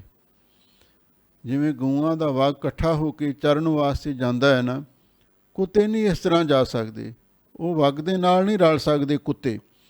ਇਸੇ ਤਰ੍ਹਾਂ ਜਿਹੜੀ ਗੁਰਮੁਖਾਂ ਦੀ ਸੰਗਤ ਹੈ ਉਹ ਤੇ ਗਊਆਂ ਦੇ ਵਗ ਵਾਂਗੂ ਹੈ। ਜਿਹੜੇ ਕੁੱਤੇ ਵਾਂਗੂ ਲਾਲਚੀ ਲੋਭੀ ਮਨੁੱਖ ਨੇ ਉਹ ਉਹਨਾਂ ਦੇ ਨਾਲ ਨਹੀਂ ਰਲ ਸਕਦੇ। ਉਹਨਾਂ ਦੇ ਮਨ ਦੇ ਵਿੱਚ ਮਾਇਆ ਦਾ ਲੋਭ ਲਾਲਚ ਹੁੰਦਾ ਹੈ, ਫਿਰ ਉਹ ਉਥੋਂ ਦੌੜਨ ਦੀ ਕੋਸ਼ਿਸ਼ ਕਰਦੇ ਹਨ। ਨਾ ਮਿਲਹੀ ਵਗ ਸਗ। ਦੂਜਾ ਅਰਥ ਇਹ ਵੀ ਕੀਤਾ ਹੈ ਵੀ ਵਗ ਤੋਂ ਭਾਵ ਹੈ ਬਗਲਾ। ਵਗ ਤੋਂ ਭਾਵ ਬਗਲਾ, ਉਹ ਹੰਸਾਂ ਦੇ ਨਾਲ ਨਹੀਂ ਰਲ ਸਕਦਾ, ਹੰਸ ਉਤੋਂ ਲੈਣਾ। ਨਾ ਮਿਲਹੀ ਵਗ ਸਗ, ਬਗਲੇ ਹੰਸਾਂ ਦੇ ਨਾਲ ਨਹੀਂ ਰਲ ਸਕਦੇ। ਪਖੰਡੀ ਆਦਮੀ ਗੁਰਮੁਖਾਂ ਦੇ ਨਾਲ ਨਹੀਂ ਮਿਲ ਸਕਦੇ। ਇਸੇ ਲਈ ਮਨਮੁਖਾਂ ਨੂੰ ਬੰਨ੍ਹ ਕੇ ਅੱਗੇ ਤੋਰਿਆ ਜਾਂਦਾ ਹੈ। ਆਪ ਭੁਲਾਏ ਭੁੱਲੀਐ, ਆਪੇ ਮੇਲ ਮਿਲਾਏ। ਫਿਰ ਮਹਾਰਾਜ ਐਸਾ ਕਿਉਂ ਹੁੰਦਾ ਹੈ? ਹਾਜ਼ੂਰ ਕਹਿੰਦੇ ਸਭ ਕੁਛ ਭਾਣੇ ਦੀ ਖੇਡ ਹੈ। ਹੁਕਮੈ ਅੰਦਰ ਸਭ ਕੋ, ਬਾਹਰ ਹੁਕਮ ਨਾ ਕੋਏ। ਨਾਨਕ ਹੁਕਮੈ ਜੇ ਬੁੱਝੈ ਤਾਂ ਹਉਮੈ ਕਹਿ ਨਾ ਕੋਈ। ਆ ਭੁਲਾਏ ਭੁੱਲੀਐ, ਭਾਣੈ ਉਜੜ ਭਾਣੈ ਰਾਹ। ਭਾਣੈ ਹਰ ਗੁਣ ਗੁਰਮੁਖ ਗਾਵਾਹ। ਜਿਸ ਨੂੰ ਵਾਹਿਗੁਰੂ ਆਪ ਹੀ ਭੁਲਾਵੇ, ਭੁੱਲੀਐ, ਉਹ ਭੁੱਲ ਜਾਂਦਾ ਹੈ। ਆਪੇ ਮੇਲ ਮਿਲਾਏ, ਜਿਸ ਨੂੰ ਵਾਹਿਗੁਰੂ ਆਪਣੇ ਨਾਲ ਮਿਲਾਉਣਾ ਚਾਹੇ ਤੇ ਉਹਨੂੰ ਆਪਣੇ ਨਾਲ ਮਿਲਾ ਵੀ ਲੈਂਦਾ ਹੈ। ਭਾਵ ਵਾਹਿਗੁਰੂ ਦੇ ਰਾਹ ਤੋਂ ਭਟਕ ਜਾਣਾ ਤੇ ਉਸ ਦੇ ਰਾਹ 'ਤੇ ਚੱਲਣਾ, ਇਹ ਵਾਹਿਗੁਰੂ ਦੀ ਕਿਰਪਾ ਦੇ ਨਾਲ ਹੀ ਹੋ ਸਕਦਾ ਹੈ। ਜੇ ਵਾਹਿਗੁਰੂ ਕਿਸੇ ਨੂੰ ਭੁਲਾ ਦੇਵੇ ਉਹ ਭੁੱਲ ਜਾਂਦਾ ਹੈ, ਤੇ ਜੇ ਕਿਸੇ ਨੂੰ ਆਪਣੇ ਨਾਲ ਮਿਲਾਉਣਾ ਚਾਹੇ ਤੇ ਫਿਰ ਉਹਨੂੰ ਸਿੱਧੇ ਰਾਹ ਪਾ ਕੇ ਆਪਣੇ ਨਾਲ ਮਿਲਾ ਲੈਂਦਾ ਹੈ। ਨਾਨਕ ਗੁਰਮੁਖ ਛੁਟੀਐ, ਜੇ ਚੱਲੈ ਸਤਿਗੁਰ ਭਾਏ। ਫਿਰ ਮਹਾਰਾਜ ਕੋਈ ਨਾ ਕੋਈ ਆਸਾਨ ਤਰੀਕਾ ਵੀ ਤੇ ਹੋਵੇਗਾ ਨਾ ਵਾਹਿਗੁਰੂ ਨੂੰ ਮਿਲਣ ਦਾ। ਹਾਜ਼ੂਰ ਕਹਿੰਦੇ ਭਾਈ ਹਾਂ, ਉਹ ਤਰੀਕਾ ਇਹ ਹੈ, ਨਾਨਕ ਗੁਰਮੁਖ ਛੁਟੀਐ, ਗੁਰੂ ਦੀ ਸ਼ਰਨ ਵਿੱਚ ਆ ਕੇ ਪੈ ਜਾਓ। ਜੋ ਗੁਰ ਕਹੈ ਸੋਈ ਪਲ ਮੰਨੋ। ਜੋ ਸਤਿਗੁਰੂ ਬਚਨ ਕਹਿੰਦੇ ਨੇ ਉਹਨੂੰ ਸਤ ਕਰਕੇ ਮੰਨੋ। ਗੁਰੂ ਦੀ ਕਿਰਪਾ ਦੁਆਰਾ ਮੋਹ ਮਾਇਆ ਦੇ ਬੰਧਨਾਂ ਤੋਂ ਛੁੱਟ ਜਾਈਦਾ। ਕਦੋਂ ਛੁੱਟੀ ਦਾ? ਜੇ ਚੱਲੇ ਸਤਿਗੁਰ ਪਾਏ, ਜੇ ਸਤਿਗੁਰੂ ਦੇ ਅਨੁਸਾਰ ਹੋ ਕੇ ਚੱਲਿਆ ਜਾਵੇਗਾ। ਸਤਿਗੁਰੂ ਦੇ ਹੋਰ ਥਾਂ 'ਤੇ ਬਚਨ ਆਏ ਨੇ, ਸੋ ਸਿੱਖ ਸਖਾ ਬੰਧਪ ਹੈ ਭਾਈ, ਜੇ ਗੁਰ ਕੇ ਭਾਣੇ ਵਿੱਚ ਹੀ ਆਵੈ। ਆਪਣੇ ਭਾਣੇ ਜੋ ਚੱਲੇ ਭਾਈ, ਵਿਛੜ ਚੋਟਾਂ ਖਾਵੇ। ਜੇ ਚੱਲੇ ਸਤਿਗੁਰ ਪਾਏ, ਜੇ ਸਤਿਗੁਰੂ ਦੇ ਭਾਣੇ ਵਿੱਚ ਚੱਲਣਾ ਸ਼ੁਰੂ ਕਰ ਦਈਏ ਤੇ ਫਿਰ ਅਸੀਂ ਮੋਹ ਮਾਇਆ ਦੇ ਬੰਧਨਾਂ ਤੋਂ ਛੁੱਟ ਸਕਦੇ ਹਾਂ, ਤੇ ਨਹੀਂ ਤੇ ਫਿਰ ਅਸੀਂ ਮੋਹ ਮਾਇਆ ਦੇ ਬੰਧਨਾਂ ਦੇ ਵਿੱਚ ਹੀ ਜਕੜੇ ਰਹਾਂਗੇ। ਸਾ ਲਾਹੀ ਸਾ ਲਾਹਣਾ, ਭੀ ਸੱਚਾ ਸਾ ਲਾਹੇ। ਲੋ ਗਰੀਬ ਨਵਾਜ਼ ਸਤਿਗੁਰੂ ਜੀ ਦੇ ਚਰਨਾਂ ਵਿੱਚ ਗੁਰਸਿੱਖਾਂ ਨੇ ਬੇਨਤੀ ਕੀਤੀ, ਮਹਾਰਾਜ ਵੀ ਸਾਨੂੰ ਦੱਸੋ ਕਿਹਦੀ ਸਿਫਤ ਸਲਾਹ ਕਰਨੀ ਚਾਹੀਦੀ ਹੈ। ਕਈ ਲੋਕ ਦੁਨੀਆ ਦੀ ਖੁਸ਼ਾਮਦ ਕਰਦੇ ਨੇ, ਕਈ ਵੱਡੇ ਲੋਕਾਂ ਦੀ, ਲੀਡਰਾਂ ਦੀ, ਸਰਮਾਏਦਾਰਾਂ ਦੀ ਚਾਪਲੂਸੀ ਵੀ ਕਰਦੇ ਨੇ। ਤਾਂ ਸਤਿਗੁਰੂ ਨੇ ਹੁਕਮ ਕੀਤਾ, ਦੁਨੀਆ ਨਾ ਸਾ ਲਾਹੇ ਜੋ ਮਰ ਵੰਝ ਸੀ, ਲੋਕਾਂ ਨਾ ਸਾ ਲਾਹੇ ਜੋ ਮਰ ਖਾਕ ਥੀ। ਵਾਹੋ ਮੇਰੇ ਸਾਹਿਬਾ ਵਾਹੋ, ਗੁਰਮੁਖ ਸਦਾ ਸਲਾਹੀਆ, ਸੱਚਾ ਵੇ ਪ੍ਰਵਾਹੋ। ਸਾ ਲਾਹੀ ਸਾ ਲਾਹਣਾ, ਅਸਲੀ ਸਲਾਹੁਣ ਯੋਗ ਅਕਾਲ ਪੁਰਖ ਹੈ, ਉਹਨੂੰ ਸਲਾਹੁਣਾ ਚਾਹੀਦਾ। ਭੂਤਕਾਲ ਦੇ ਵਿੱਚ ਵੀ ਤੇ ਵਰਤਮਾਨ ਕਾਲ ਦੇ ਵਿੱਚ ਵੀ ਵੀ ਸੱਚਾ ਸਾ ਲਾਹੇ, ਤੇ ਭਵਿੱਖਤ ਨੂੰ ਵੀ ਉਹ ਸੱਚੇ ਮਾਲਕ ਵਾਹਿਗੁਰੂ ਪਰਮੇਸ਼ਰ ਨੂੰ ਹੀ ਸਲਾਹੁਣਾ ਚਾਹੀਦਾ ਹੈ। ਨਾਨਕ ਸੱਚਾ ਏਕ ਦਰ, ਬੀਬਾ ਪਰ ਹਰ ਆਹੇ। ਨਾਨਕ ਸੱਚਾ ਏਕ ਦਰ। ਗੁਰੂ ਅਮਰਦਾਸ ਮਹਾਰਾਜ ਸੱਚੇ ਪਾਤਸ਼ਾਹ ਫਰਮਾਉਂਦੇ ਨੇ, ਸੱਚਾ ਦਰ ਤਾਂ ਇੱਕ ਵਾਹਿਗੁਰੂ ਪਰਮੇਸ਼ਰ ਦਾ ਹੀ ਹੈ। ਜਿਹ ਦਰ ਆਵਤ ਜਾਤਿਓ, ਹਟਕੈ ਨਾਹੀ ਕੋਈ, ਸੋ ਦਰ ਕੈਸੇ ਛੋਡੀਐ, ਜੋ ਦਰ ਐਸਾ ਹੋਏ। ਸੱਚਾ ਦਰ ਇੱਕ ਅਕਾਲ ਪੁਰਖ ਦਾ ਹੈ। ਉਸ ਵਾਹਿਗੁਰੂ ਦੇ ਦਰ ਦੀ ਸ਼ਰਨ ਆ ਜਾਓ। ਬੀਬਾ ਪਰ ਹਰ ਆਹੇ, ਜਿਹੜਾ ਬੀਬਾ ਦਾ ਅਰਥ ਹੋਰ ਕੋਈ ਦੂਸਰਾ ਦਰ ਹੈ ਤੇ ਉਹਨੂੰ ਛੱਡ ਦਿਓ, ਉਹਨੂੰ ਤਿਆਗ ਦਿਓ। ਆਹੇ ਦਾ ਅਰਥ ਹੈ ਬੜੀ ਤਾਂਘ ਦੇ ਨਾਲ ਹੋਰ ਦਰ ਨੂੰ ਛੱਡ ਕੇ ਇੱਕੋ ਵਾਹਿਗੁਰੂ ਦੇ ਦਰ ਦੀ ਸ਼ਰਨ ਲੈ ਲਵੋ। ਨਾਨਕ ਜਹ ਜਹ ਮੈਂ ਫਿਰੋਂ ਤਹ ਤਹ ਸਾਚਾ ਸੋਏ। ਹੁਣ ਸਤਿਗੁਰੂ ਦੇ ਪਾਸ ਕੋਈ ਗੁਰਮੁਖ ਆਇਆ ਤੇ ਕਹਿਣ ਲੱਗਾ, ਮਹਾਰਾਜ ਮੈਨੂੰ ਦੱਸੋ ਪਰਮੇਸ਼ਰ ਕਿੱਥੇ ਹੈ। ਕਈ ਲੋਕ ਸਵਾਲ ਕਰਦੇ ਨੇ, ਸਾਨੂੰ ਦੱਸੋ ਜੀ ਰੱਬ ਕਿੱਥੇ ਹੈ। ਲੋ ਉਹਦਾ ਜਵਾਬ ਗੁਰੂ ਅਮਰਦਾਸ ਮਹਾਰਾਜ ਬਖਸ਼ਿਸ਼ ਕਰਦੇ ਹਨ, ਗੁਰਮੁਖੋ ਮੈਂ ਜਿੱਥੇ ਜਿੱਥੇ ਫਿਰਦਾ ਹਾਂ ਤਹਿ ਤਹਿ ਸਾਚਾ ਸੋਏ, ਮੈਨੂੰ ਤਾਂ ਉੱਥੇ ਉੱਥੇ ਰੱਬ ਦਿਸਦਾ। ਸੋ ਅੰਤਰ ਸੋ ਬਾਹਰ ਅਨੰਤ, ਘਟ ਘਟ ਵਿਆਪ ਰਹਿਆ ਭਗਵੰਤ। ਤਾਰਨ ਮਾਹੀ ਆਕਾਸ ਪਿਆਲ, ਸਰਬ ਲੋਕ ਪੂਰਨ ਪ੍ਰਤਪਾਲ। ਜਹ ਜਹ ਪੇਖੋਂ ਤਹ ਹਜੂਰ, ਦੂਰ ਕਤਹੁ ਨਾ ਜਾਈ। ਰਬ ਰਹਿਆ ਸਰਬੱਤਰ ਮੈਂ, ਮਨ ਸਦਾ ਤੇ ਆਈ। ਮੈਂ ਤੇ ਜਿੱਥੇ ਜਿੱਥੇ ਫਿਰਦਾ ਹਾਂ ਉੱਥੇ ਉੱਥੇ ਮੈਨੂੰ ਵਾਹਿਗੁਰੂ ਨਜ਼ਰ ਆਉਂਦਾ ਹੈ। ਜਹ ਦੇਖਾ ਤਹ ਏਕ ਹੈ, ਗੁਰਮੁਖ ਪ੍ਰਗਟ ਹੋਏ। ਮੈਂ ਤੇ ਜਿੱਥੇ ਦੇਖਦਾ ਉੱਥੇ ਇੱਕ ਵਾਹਿਗੁਰੂ ਪਰਮੇਸ਼ਰ ਹੀ ਮੈਨੂੰ ਤੇ ਦਿਸਦਾ ਹੈ। ਫਿਰ ਮਹਾਰਾਜ ਸਾਨੂੰ ਕਿਉਂ ਨਹੀਂ ਦਿਸਦਾ। ਹਾਜ਼ੂਰ ਕਹਿੰਦੇ ਗੁਰਮੁਖ ਪ੍ਰਗਟ ਹੋਏ, ਉਹ ਗੁਰੂ ਦੀ ਕਿਰਪਾ ਦੁਆਰਾ ਪ੍ਰਗਟ ਹੁੰਦਾ ਹੈ, ਐਵੇਂ ਨਹੀਂ ਉਹ ਦਿਖਾਈ ਦਿੰਦਾ। ਜਦੋਂ ਗੁਰੂ ਦੀ ਕਿਰਪਾ ਹੋ ਜਾਵੇ, ਲੋਇਨ ਲੋਈ ਡਿਠ, ਪਿਆਸ ਨਾ ਬੂਝੈ ਮੂਹ ਘਣੀ। ਨਾਨਕ ਸੇ ਅਖੜੀਆਂ ਬੇਅੰਨ, ਜਿਨੀ ਦਸੰਦੋ ਮਾਂ ਪਿਰੀ। ਉਹ ਅੱਖਾਂ ਹੋਰ ਨੇ, ਆਹ ਜਿਹੜੀਆਂ ਅੱਖਾਂ ਨੇ ਨਾ, ਇਹਨਾਂ ਨਾਲ ਅਸੀਂ ਦੁਨੀਆ ਨੂੰ ਵੇਖ ਸਕਦੇ ਹਾਂ, ਪਰ ਇਹਨਾਂ ਨਾਲ ਰੱਬ ਨਹੀਂ ਦਿਸਦਾ। ਉਹ ਕਿਹੜੀਆਂ ਅੱਖਾਂ ਨੇ? ਉਹ ਹਨ ਸੁਰਤੀ ਸਿਮਰਤੀ ਦੀਆਂ ਅੱਖਾਂ। ਉਹ ਹਨ ਵੈਰਾਗ ਵਿਵੇਕ ਦੇ ਚਕਸ਼ੂ। ਉਹ ਹਨ ਪ੍ਰੋਖ ਤੇ ਅਪਰੋਕਸ਼ ਗਿਆਨ ਦੇ ਨੇਤਰ, ਜਿਹੜੇ ਸਤਿਗੁਰੂ ਤੋਂ ਪ੍ਰਾਪਤ ਹੁੰਦੇ ਨੇ। ਤੇ ਫਿਰ ਜਦੋਂ ਉਹ ਨੇਤਰ ਪ੍ਰਾਪਤ ਹੋ ਜਾਂਦੇ ਨੇ, ਗੁਰਮੁਖ ਪ੍ਰਗਟ ਹੋਏ, ਫਿਰ ਉਹ ਵਾਹਿਗੁਰੂ ਪ੍ਰਗਟ ਹੋ ਜਾਂਦਾ ਹੈ। ਦੁਖ ਵਿਸਾਰਣ ਸ਼ਬਦ ਹੈ, ਜੇ ਮਨ ਵਸਾਏ ਕੋਏ। ਮਹਾਰਾਜ ਸਾਡੀ ਜ਼ਿੰਦਗੀ ਵਿੱਚ ਦੁੱਖ ਬੜੇ ਆਉਂਦੇ ਨੇ। ਇਹਨਾਂ ਦੁੱਖਾਂ ਤੋਂ ਕਿਵੇਂ ਖਹਿੜਾ ਛੁਡਾਇਆ ਜਾਵੇ। ਬਾਲੀ ਰੋਵੈ ਨਾਹੀਂ ਪਤਾਰ, ਨਾਨਕ ਦੁਖੀਆ ਸਭ ਸੰਸਾਰ। ਕੋਈ ਤਨ ਦੁਖੀ, ਕੋਈ ਮਨ ਦੁਖੀ, ਕੋਈ ਚਿੰਤਾ ਚਿੱਤ ਉਦਾਸ। ਥੋੜੇ ਥੋੜੇ ਸਭ ਦੁਖੀ, ਸੁਖੀ ਹਰੇ ਕੇ ਦਾਸ। ਹਾਜ਼ੂਰ ਕਹਿੰਦੇ ਨੇ, ਲਓ ਦੁੱਖ ਵਿਸਾਰਨ ਸ਼ਬਦ ਹੈ, ਦੁੱਖਾਂ ਨੂੰ ਵਿਸਰਜਨ ਕਰਨ ਵਾਲਾ, ਦੁੱਖਾਂ ਨੂੰ ਨਾਸ ਕਰਨ ਵਾਲਾ ਗੁਰੂ ਕਾ ਸ਼ਬਦ ਹੈ। ਜੇ ਮਨ ਵਸਾਏ ਕੋਈ, ਪਰ ਸ਼ਰਤ ਇਹ ਹੈ ਜੇ ਕੋਈ ਗੁਰੂ ਸ਼ਬਦ ਨੂੰ ਆਪਣੇ ਮਨ ਵਿੱਚ ਵਸਾ ਲਵੇ। ਦੁੱਖ ਭੰਜਨ ਤੇਰਾ ਨਾਮ ਜੀ, ਦੁੱਖ ਭੰਜਨ ਤੇਰਾ ਨਾਮ। ਨਾਮ ਦੁੱਖਾਂ ਨੂੰ ਨਾਸ ਕਰਦਾ ਹੈ, ਪਰ ਉਦੋਂ ਜਦੋਂ ਕਿਸੇ ਦੇ ਮਨ ਵਿੱਚ ਵਸ ਜਾਵੇ। ਹੁਣ ਕੋਈ ਆਦਮੀ ਬਿਮਾਰ ਹੈ, ਕਿਸੇ ਡਾਕਟਰ ਕੋਲ ਜਾਂਦਾ ਹੈ, ਉਹ ਉਸ ਨੂੰ ਦਵਾਈ ਦਿੰਦਾ ਤੇ ਨਾਲ ਕੁਛ ਪਰਹੇਜ਼ ਵੀ ਦੱਸ ਦਿੰਦਾ। ਇਹਨਾਂ ਚੀਜ਼ਾਂ ਦਾ ਪਰਹੇਜ਼ ਰੱਖਣਾ ਹੈ ਤੇ ਆਹ ਦਵਾਈ ਦਿਨ ਵਿੱਚ 2 ਜਾਂ 3 ਵਾਰ ਵਰਤਣੀ ਹੈ। ਹੁਣ ਜਿਹੜਾ ਸਿਆਣਾ ਬੰਦਾ ਹੁੰਦਾ ਹੈ, ਉਹ ਡਾਕਟਰ ਤੋਂ ਦਵਾਈ ਲੈ ਕੇ ਜਿਵੇਂ ਉਹ ਕਹਿੰਦਾ ਉਹਦੇ ਹਿਸਾਬ ਨਾਲ ਵਰਤਦਾ ਹੈ, ਉਹਨੂੰ ਆਰਾਮ ਵੀ ਆ ਜਾਂਦਾ। ਕਈ ਇਹੋ ਜਿਹੇ ਆਲਸੀ ਹੁੰਦੇ ਨੇ ਜਿਨ੍ਹਾਂ ਨੂੰ ਡਾਕਟਰਾਂ ਦੇ ਨਾਲ ਉਹੀ ਜਿਵੇਂ ਕੋਈ ਰਿਸ਼ਤੇਦਾਰੀ ਪਾਉਣੀ ਹੁੰਦੀ ਹੈ, ਐਵੇਂ ਤੁਰੇ ਜਾਣਗੇ ਬਹਾਨਾ ਜਿਹਾ ਬਣਾ ਕੇ। ਕਈ ਵਾਰੀ ਡਾਕਟਰ ਵੀ ਉਹਨਾਂ ਤੋਂ ਖਫਾ ਹੋ ਜਾਂਦੇ ਨੇ।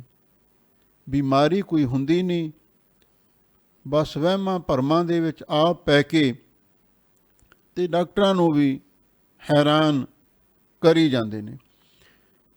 ਡਾਕਟਰ ਫਿਰ ਚਲੋ ਦਵਾਈ ਤਾਂ ਉਹਨੂੰ ਦੇਣੀ ਪੈਂਦੀ ਹੈ, ਉਹਨਾਂ ਨੂੰ ਵੀ ਦਵਾਈ ਤੇ ਦੇ ਦਿੰਦਾ। ਫਿਰ ਉਹਨਾਂ ਨੇ ਬਸ 1-2 ਵਾਰੀ ਦਵਾਈ ਵਰਤਣੀ ਹੈ ਤੇ ਕਹਿੰਦੇ ਸਾਨੂੰ ਤੇ ਆਰਾਮ ਨਹੀਂ ਆਇਆ, ਦਵਾਈ ਵੀ ਪਈ ਰਹਿੰਦੀ ਹੈ ਤੇ ਫਿਰ ਉਹ ਦੂਜੇ ਡਾਕਟਰ ਕੋਲ ਤੁਰ ਪੈਂਦੇ ਨੇ। ਇੱਕ ਤੇ ਭਰੋਸਾ ਨਹੀਂ, ਫਿਰ ਦੂਜੇ ਕੋਲੇ ਚਲੇ ਜਾਂਦੇ ਨੇ। ਬਹੁਤੇ ਲੋਕਾਂ ਦਾ ਇਹ ਵੀ ਸੁਭਾਅ ਬਣਿਆ ਹੋਇਆ। ਜਿਹੜੀ ਆਪਾਂ ਦਵਾਈ ਲਈਏ ਨਾ ਤੇ ਉਹਨੂੰ ਠੀਕ ਢੰਗ ਦੇ ਨਾਲ ਵਰਤੀਏ, ਖਾਈਏ, ਫਿਰ ਆਰਾਮ ਆਉਂਦਾ। ਹੁਣ ਗੁਰਬਾਣੀ ਵਿੱਚ ਲਿਖਿਆ ਹੋਇਆ ਹੈ, ਮੇਰਾ ਬੈਦ ਗੁਰੂ ਗੋਬਿੰਦਾ, ਹਰ ਹਰ ਨਾਮ ਔਖਦ ਮੁਖ ਦੇਵੈ, ਕਾਟਾ ਜਮ ਕੀ ਫੰਦਾ। ਸਰਬ ਰੋਗ ਕਾ ਔਖਦ ਨਾਮ, ਸਾਰੇ ਰੋਗਾਂ ਦੀ ਦਵਾਈ ਪਰਮੇਸ਼ਰ ਦਾ ਨਾਮ ਹੈ। ਹੁਣ ਆਪਾਂ ਸਾਧੂ ਮਹਾਤਮਾ ਦੇ ਕੋਲ ਜਾਂਦੇ ਹਾਂ, ਕਈ ਵਾਰੀ 5 ਪਿਆਰਿਆਂ ਤੋਂ ਅੰਮ੍ਰਿਤ ਵੀ ਛਕ ਲੈਂਦੇ ਹਾਂ ਅਤੇ ਗੁਰਮਤਿ ਨਾਮ ਦੀ ਦਾਤ ਪ੍ਰਾਪਤ ਵੀ ਕਰ ਲੈਂਦੇ ਹਾਂ। ਪਰ ਆਹ ਜਿਹੜੀ ਸ਼ਰਤ ਹੈ, ਜੇ ਮਨ ਵਸਾਏ, ਕੋਈ ਆਪਣੇ ਮਨ ਵਿੱਚ ਨਹੀਂ ਵਸਾਉਂਦੇ। ਜਿੰਨਾ ਚਿਰ ਦਵਾਈ ਨੂੰ ਖਾਂਦੇ ਨਹੀਂ, ਸਾਡੇ ਅੰਦਰ ਨਹੀਂ ਜਾਂਦੀ, ਬਲੱਡ ਵਿੱਚ ਜਾ ਕੇ ਨਹੀਂ ਰਲਦੀ, ਓਨਾ ਚਿਰ ਬਿਮਾਰੀ ਤੋਂ ਆਰਾਮ ਨਹੀਂ ਆ ਸਕਦਾ। ਇਹ ਗੁਰੂ ਦੀ ਬਾਣੀ ਤੇ ਪਰਮੇਸ਼ਰ ਦਾ ਨਾਮ, ਇਹ ਵੀ ਔਸ਼ਧੀ ਹੈ। ਇਹਨੂੰ ਵੀ ਖਾਣਾ ਪੈਣਾ, ਇਹਨੂੰ ਵੀ ਅੰਦਰ ਲਿਜਾਣਾ ਪੈਣਾ। ਜਦੋਂ ਗੁਰੂ ਕਾ ਸ਼ਬਦ ਸਾਡੇ ਅੰਦਰ ਜਾਵੇਗਾ ਤੇ ਫਿਰ ਉਹਨੇ ਦੁੱਖਾਂ ਨੂੰ ਨਾਸ ਕਰਨਾ ਹੈ।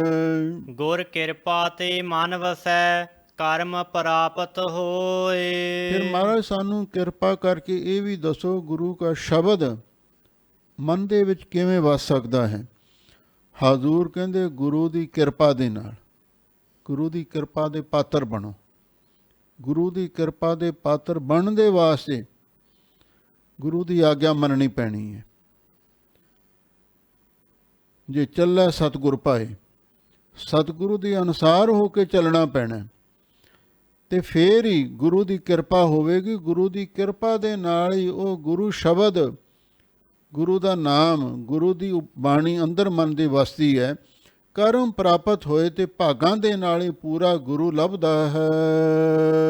ਨਾਨਕ ਹਉ ਹਉ ਕਰਤੇ ਖਪ ਮੂਏ, ਖੂਹਣ ਲੱਖ ਅਸੰਖ। ਲੋ ਗਰੀਬਾਂ ਨਵਾਜ਼ ਸਤਿਗੁਰੂ ਜੀ ਫਰਮਾਉਂਦੇ ਨੇ ਵੀ ਜਿਹੜੀ ਬਹੁਤੀ ਦੁਨੀਆ ਹੈ ਨਾ, ਉਹ ਬਸ ਮੈਂ ਕਰਦੀ ਹੋਈ, ਹੰਕਾਰ ਦੇ ਵਿੱਚ ਬੁੜ ਕਰਦੀ ਹੋਈ ਮਰ ਖਪ ਜਾਂਦੀ ਹੈ। ਇਕਸ ਦੋਹ ਚੋ ਕਿਆ ਗਣੀ, ਸਭ ਇਕਤ ਸਾਧ ਮੁੱਠੀ। ਇੱਕ ਦੋ ਚੌਂ ਦੀ ਗੱਲ ਨਹੀਂ, ਸਾਰੀ ਦੁਨੀਆ ਦਾ ਇਹ ਹਾਲ ਹੈ। ਨਾਨਕ ਹਾਂ ਕਰਤੇ ਖਪ ਮੋਏ, ਮੈਂ ਕਰਦੇ ਹੋਏ ਸਾਰੇ ਮਰ ਖਪ ਜਾਂਦੇ ਨੇ। ਖੂਨ ਲੱਖ ਅਸੰਖ, ਅਸੰਖ ਤੋਂ ਭਾਵ ਅਣਗਿਣਤ ਤੇ ਲੱਖਾਂ ਹੀ, ਤੇ ਖੂਣੀਆਂ ਦੀਆਂ ਖੂਣੀਆਂ ਮੈਂ ਕਰਕੇ ਮਰ ਖਪ ਜਾਂਦੀਆਂ ਨੇ। ਪਹਿਲਾਂ ਵੀ ਮਰ ਖਪ ਗਈਆਂ, ਹੁਣ ਵੀ ਮਰ ਖਪ ਰਹੀਆਂ ਨੇ, ਤੇ ਅੱਗੇ ਨੂੰ ਵੀ ਮਰ ਜਾਣਗੀਆਂ। ਜਿਹੜਾ ਖੂਹਣ ਸ਼ਬਦ ਹੈ ਨਾ, ਇਹਦੇ ਬਾਰੇ ਮੋਟਾ ਜਿਹਾ ਸਮਾਧਾਨ ਨਿਰਣਾ ਮਹਾਂਪੁਰਖੀ ਕਰਦੇ ਸਨ ਵੀ ਇੰਨੀ ਫੌਜ ਜਦੋਂ ਕਿਸੇ ਰਾਹ ਵਿੱਚੋਂ ਦੀ ਲੰਘੇ, ਉਹਦੇ ਨੇੜੇ ਕਿਨਾਰੇ 'ਤੇ ਖੂਹ ਹੋਵੇ, ਮਿੱਟੀ ਉੱਡ ਕੇ ਖੂਹ ਭਰ ਜਾਵੇ, ਤੇ ਉਹਨੂੰ ਇੱਕ ਖੂਣੀ ਕਹਿੰਦੇ ਨੇ। ਪਹਿਲਾਂ ਰਾਜੇ ਮਹਾਰਾਜਿਆਂ ਕੋਲ ਬੜੀਆਂ ਫੌਜਾਂ ਹੁੰਦੀਆਂ ਸਨ, ਰਾਹ ਵੀ ਕੱਚੇ ਹੁੰਦੇ ਸਨ। ਜਦੋਂ ਫੌਜਾਂ ਜਾਂਦੀਆਂ ਸਨ, ਮਿੱਟੀ ਉੱਡਦੀ ਸੀ, ਗਰਦ ਉੱਡਦੀ ਸੀ, ਫਿਰ ਉਹਦੇ ਨਾਲ ਖੂਹ ਭਰ ਜਾਂਦੇ ਸਨ। ਇੱਕ ਖੂਹ ਭਰ ਜਾਵੇ ਤੇ ਉਹਨੂੰ ਇੱਕ ਖੂਹਣੀ ਫੌਜ ਦਾ ਨਾਮ ਦਿੱਤਾ ਜਾਂਦਾ ਸੀ। ਖੂਹਣ ਤੋਂ ਭਾਵ ਵੀ ਕੁਛ ਗਿਣਤੀ ਵੀ ਲਿਖੀ ਹੋਈ ਹੈ, ਜਿਹਦੇ ਵਿੱਚ 10,000 ਹਾਥੀ, 60,000 ਘੋੜੇ ਤੇ ਲੱਖਾਂ ਦੀ ਤਾਦਾਦ ਵਿੱਚ ਪੈਦਲ ਫੌਜ ਹੋਵੇ, ਉਹਨੂੰ ਖੂਹਣੀ ਕਿਹਾ ਜਾਂਦਾ ਹੈ। ਕੁਛ ਗ੍ਰੰਥਾਂ ਵਿੱਚ ਗਿਣਤੀ ਦੇ ਹਿਸਾਬ ਦੇ ਨਾਲ ਵੀ ਖੂਹਣੀ ਦਾ ਨਿਰਣਾ ਕੀਤਾ। ਸੋ ਰਹੁ ਵਿਚਾਰ, ਖੂਹਣ ਲੱਖ ਅਸੰਖ, ਲੱਖਾਂ ਤੇ ਅਣਗਿਣਤ ਖੂਹਣੀਆਂ ਦੀਆਂ ਖੂਹਣੀਆਂ ਮੈਂ ਕਰਕੇ ਮਰ ਖਪ ਗਈਆਂ ਹਨ। ਸਤਿਗੁਰ ਮਿਲੇ ਸੇ ਉਬਰੇ, ਸਾਚੈ ਸ਼ਬਦ ਅਲੰਖ। ਜਿਹੜੇ ਪਾਏ ਸਤਿਗੁਰੂ ਨੂੰ ਮਿਲੇ ਨੇ, ਉਹ ਬਚੇ ਨੇ ਮੈਂ ਮੇਰੀ ਤੋਂ, ਹਉਮੈ ਹੰਕਾਰ ਦੀ ਪਕੜ ਤੋਂ ਉਹ ਬਚੇ ਨੇ। ਕਿਵੇਂ ਸਾਚਾ ਸ਼ਬਦ ਅਲੰਖ। ਸੱਚੇ ਸ਼ਬਦ ਦੁਆਰਾ ਅਲੰਖ ਤੋਂ ਭਾਵ ਹੈ ਜਿਹੜਾ ਲਖਣ ਤੋਂ ਰਹਿਤ ਅਕਾਲ ਪੁਰਖ ਵਾਹਿਗੁਰੂ ਪਰਮੇਸ਼ਰ ਹੈ, ਉਹਨੂੰ ਪ੍ਰਾਪਤ ਕਰਕੇ ਜਿਨ੍ਹਾਂ ਨੂੰ ਰੱਬ ਮਿਲ ਜਾਂਦਾ ਹੈ ਫਿਰ ਉਹਨਾਂ ਦੇ ਅੰਦਰੋਂ ਮੈਂ ਮੇਰੀ ਖਤਮ ਹੋ ਜਾਂਦੀ ਹੈ। ਜਿਨ੍ਹਾਂ ਸਤਿਗੁਰ ਇੱਕ ਮਨ ਸੇਵਿਆ ਤਿੰਨ ਜਨ ਲਾਗੋ ਪਾਏ। ਲੋ ਹੁਣ ਗੁਰਮੁਖਾਂ ਦੀ ਅਵਸਥਾ ਕਿਹੋ ਜਿਹੀ ਹੁੰਦੀ ਹੈ ਉਹਦੇ ਬਾਰੇ ਨਿਰਣਾ ਕਰਦੇ ਹਨ ਵੀ ਜਿਨ੍ਹਾਂ ਨੂੰ ਸਤਿਗੁਰੂ ਪ੍ਰਾਪਤ ਹੋ ਜਾਂਦੇ ਨੇ ਤੇ ਜਿਨ੍ਹਾਂ ਨੇ ਇੱਕ ਮਨ ਇੱਕ ਚਿੱਤ ਹੋ ਕੇ ਸਤਿਗੁਰੂ ਦੀ ਸੇਵਾ ਟਹਿਲ ਭਗਤੀ ਕੀਤੀ ਹੈ, ਤਿੰਨ ਜਨ ਲਾਗੋਂ ਪਾਏ। ਅਸੀਂ ਉਹਨਾਂ ਗੁਰਮੁਖਾਂ ਦੇ ਭਾਈ ਚਰਨੀ ਲੱਗਦੇ ਹਾਂ। ਗੁਰ ਸ਼ਬਦੀ ਹਰ ਮਨ ਵਸੈ ਮਾਇਆ ਕੀ ਭੁਖ ਜਾਏ। ਗੁਰੂ ਕੇ ਸ਼ਬਦ ਦੁਆਰਾ ਤੇ ਉਸ ਵਾਹਿਗੁਰੂ ਦਾ ਨਾਮ ਗੁਰਮੁਖਾਂ ਦੇ ਮਨ ਦੇ ਵਿੱਚ ਵਸ ਜਾਂਦਾ ਹੈ। ਜਿੱਥੇ ਨਾਮ ਆ ਕੇ ਵਸ ਜਾਂਦਾ ਹੈ ਮਾਇਆ ਕੀ ਭੁੱਖ ਜਾਏ, ਉੱਥੋਂ ਫਿਰ ਮਾਇਆ ਦੀ ਭੁੱਖ ਚਲੀ ਜਾਂਦੀ ਹੈ। ਕਿਉਂ? ਜਿੱਥੇ ਨਾਮ ਆ ਜਾਂਦਾ ਹੈ ਨਾ ਫਿਰ ਉੱਥੇ ਮਨ ਨੂੰ ਸੰਤੋਖ ਪ੍ਰਾਪਤ ਹੋ ਜਾਂਦਾ ਹੈ। ਬਿਨਾਂ ਸੰਤੋਖ ਨਹੀਂ ਕੋ ਰਾਜਾ, ਸੁਪਨ ਮਨੋਰਥ ਬਿਰਥੇ ਸਭ ਕਾਜੇ। ਸੰਤੋਖ ਨਾਮ ਦੇ ਨਾਲ ਪ੍ਰਾਪਤ ਹੁੰਦਾ। ਗੁਰ ਸ਼ਬਦੀ ਹਰ ਮਨ ਵਸੈ। ਜਦੋਂ ਗੁਰੂ ਸ਼ਬਦ ਦੀ ਕਮਾਈ ਕਰਦੇ ਹਾਂ ਤੇ ਵਾਹਿਗੁਰੂ ਦਾ ਨਾਮ ਮਨ ਦੇ ਵਿੱਚ ਆ ਕੇ ਵਸ ਜਾਂਦਾ ਹੈ, ਫਿਰ ਮਾਇਆ ਦੀ ਭੁੱਖ ਸਹਿਸ ਕਟੇ ਲੱਖ ਕੋ ਉੱਠ ਆਵੈ, ਤ੍ਰਿਪਤ ਨਾ ਆਵੈ ਮਾਇਆ ਪਾਛੈ ਪਾਵੈ। ਫਿਰ ਇਹ ਮਾਇਆ ਦੀ ਭੁੱਖ ਵੀ ਨਾਸ ਹੋ ਜਾਂਦੀ ਹੈ। ਸੇ ਜਨ ਨਿਰਮਲ ਊਜਲੇ ਜੇ ਗੁਰਮੁਖ ਨਾਮ ਸਮਾਏ। ਗਰੀਬ ਨਿਵਾਜ ਸਤਿਗੁਰੂ ਜੀ ਫਰਮਾਉਂਦੇ ਨੇ ਉਹ ਜਨ ਗੁਰਮੁਖ ਪਿਆਰੇ ਤਨ ਕਰਕੇ ਵੀ ਨਿਰਮਲ ਨੇ ਤੇ ਮਨ ਕਰਕੇ ਵੀ ਉਜਲ ਨੇ, ਅਥਵਾ ਉਹ ਆਚਾਰ ਕਰਕੇ ਵੀ ਨਿਰਮਲ ਨੇ ਤੇ ਵਿਚਾਰ ਕਰਕੇ ਵੀ ਨਿਰਮਲ ਨੇ। ਜੀਹੋਂ ਨਿਰਮਲ ਬਾਹਰੋਂ ਨਿਰਮਲ, ਬਾਹਰੋਂ ਤਾਂ ਨਿਰਮਲ ਜੀਹੋਂ ਨਿਰਮਲ, ਸਤਿਗੁਰ ਤੇ ਕਰਨੀ ਕਮਾਣੀ। ਜੇ ਗੁਰਮੁਖ ਨਾਮ ਸਮਾਏ, ਜਿਹੜੇ ਗੁਰੂ ਦੀ ਕਿਰਪਾ ਦੇ ਪਾਤਰ ਬਣ ਕੇ ਵਾਹਿਗੁਰੂ ਦੇ ਨਾਮ ਦੇ ਵੀ ਸਮਾ ਜਾਂਦੇ ਹਨ। ਨਾਨਕ ਹੋਰ ਪਾਤਸ਼ਾਹੀਆ ਕੂੜੀਆਂ ਨਾਮ ਰਤੇ ਪਾਤਸ਼ਾਹ। ਗੁਰੂ ਅਮਰਦਾਸ ਮਹਾਰਾਜ ਸੱਚੇ ਪਾਤਸ਼ਾਹ ਫਰਮਾਉਂਦੇ ਨੇ ਭਾਈ ਹੋਰ ਜਿਹੜੀਆਂ ਪਾਤਸ਼ਾਹੀਆਂ ਨੇ ਕੂੜੀਆਂ ਝੂਠੀਆਂ ਨੇ, ਹੋਰ ਜਿਹੜੀਆਂ ਪਾਤਸ਼ਾਹੀਆਂ ਨੇ ਝੂਠੀਆਂ ਨੇ, ਨਾਮ ਰਤੇ ਪਾਤਸ਼ਾਹ। ਜਿਹੜੇ ਨਾਮ ਦੇ ਰੰਗ ਵਿੱਚ ਰੰਗੇ ਗਏ ਉਹ ਅਸਲੀ ਪਾਤਸ਼ਾਹ ਨੇ। ਜਿਸ ਨੂੰ ਬਖਸ਼ੇ ਸਿਫਤ ਸਲਾਹ ਨਾਨਕ ਪਾਤਸ਼ਾਹੀ ਪਾਤਸ਼ਾਹ। ਗੁਰੂ ਅਰਜਨ ਦੇਵ ਮਹਾਰਾਜ ਸੱਚੇ ਪਾਤਸ਼ਾਹ ਨੇ ਬਹੁਤ ਸੁੰਦਰ ਬਚਨ ਲਿਖੇ ਨੇ। ਬਸਤਾ ਟੂਟੀ ਝੌਂਪੜੀ ਚੀਰ ਸਭ ਛਿੰਨਾ, ਜਾਤ ਨਾ ਪਤ ਨਾ ਆਦਰ ਉਦਿਆਨ ਪਰ ਮਿੰਨਾ। ਮਿਤਰ ਨਾ ਇਠ ਤਨ ਰੂਪਹੀਨ ਕੋਈ ਸਾਕ ਨਾ ਸਿੰਨਾ, ਰਾਜਾ ਸਗਲੀ ਸ੍ਰਿਸ਼ਟ ਕਾ ਹਰ ਨਾਮ ਮਨ ਪਿੰਨਾ। ਰਾਜੇ ਕੌਣ ਨੇ? ਨਾਮ ਰਤੇ ਪਾਤਸ਼ਾਹ। ਰਾਜਾ ਸਗਲੀ ਸ੍ਰਿਸ਼ਟ ਕਾ ਹਰ ਨਾਮ ਮਨ ਭਿੰਨਾ, ਤਿਸ ਕੀ ਧੂੜ ਮਨ ਉਧਰੈ ਜਿਸ ਹੋਏ ਸੋ ਪ੍ਰਸੰਨਾ।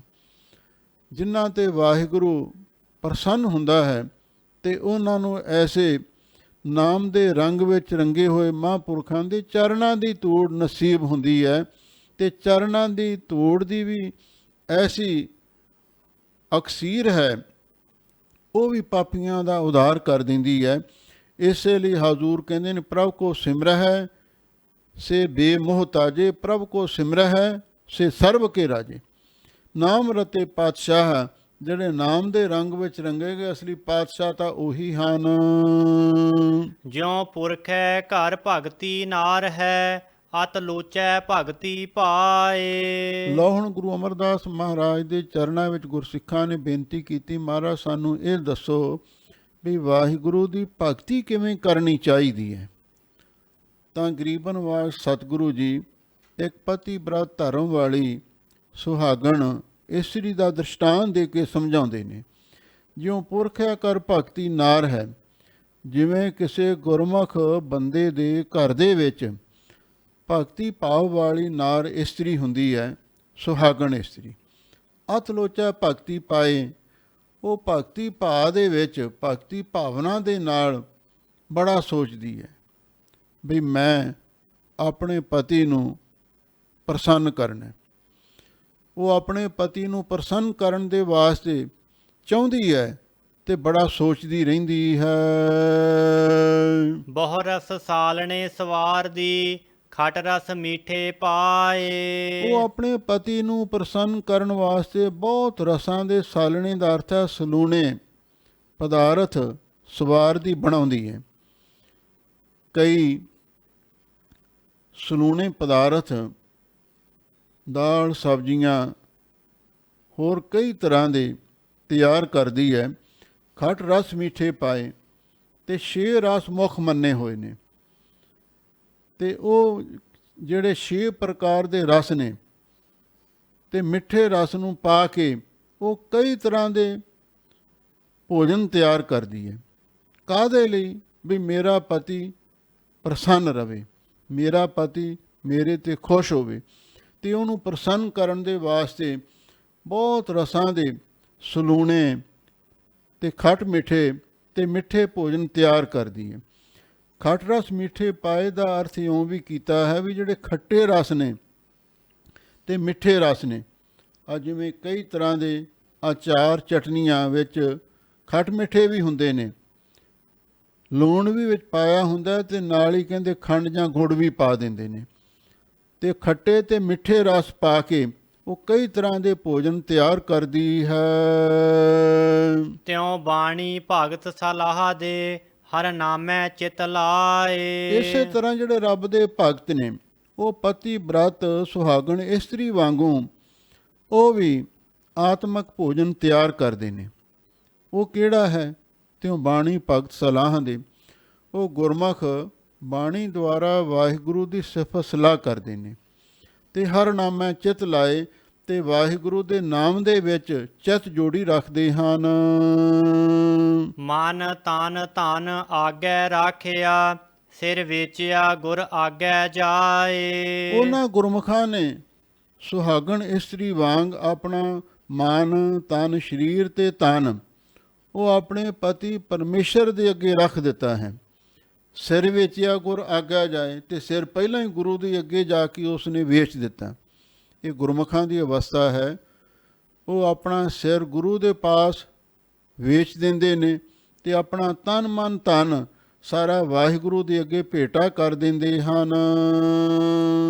ਭੈ ਭਗਤੀ ਭਗਤ ਬਹੁ ਲੋਚ ਦੇ, ਪ੍ਰਭ ਲੋਚਾ ਪੂਰ ਮਿਲਾਏ। ਜਿਹੜੇ ਭਗਤ ਨੇ ਉਹ ਆਪਣੇ ਮਨ ਦੇ ਵਿੱਚ ਨਿਰਮਲ ਭੈ ਨੂੰ ਧਾਰਨ ਕਰਕੇ ਬਹੁ ਲੋਚ ਦੇ ਬੜਾ ਤਾਂਘਦੇ ਨੇ, ਬੜੀ ਸ਼ਿੱਦਤ ਦੇ ਨਾਲ ਉਹ ਚਾਹੁੰਦੇ ਨੇ।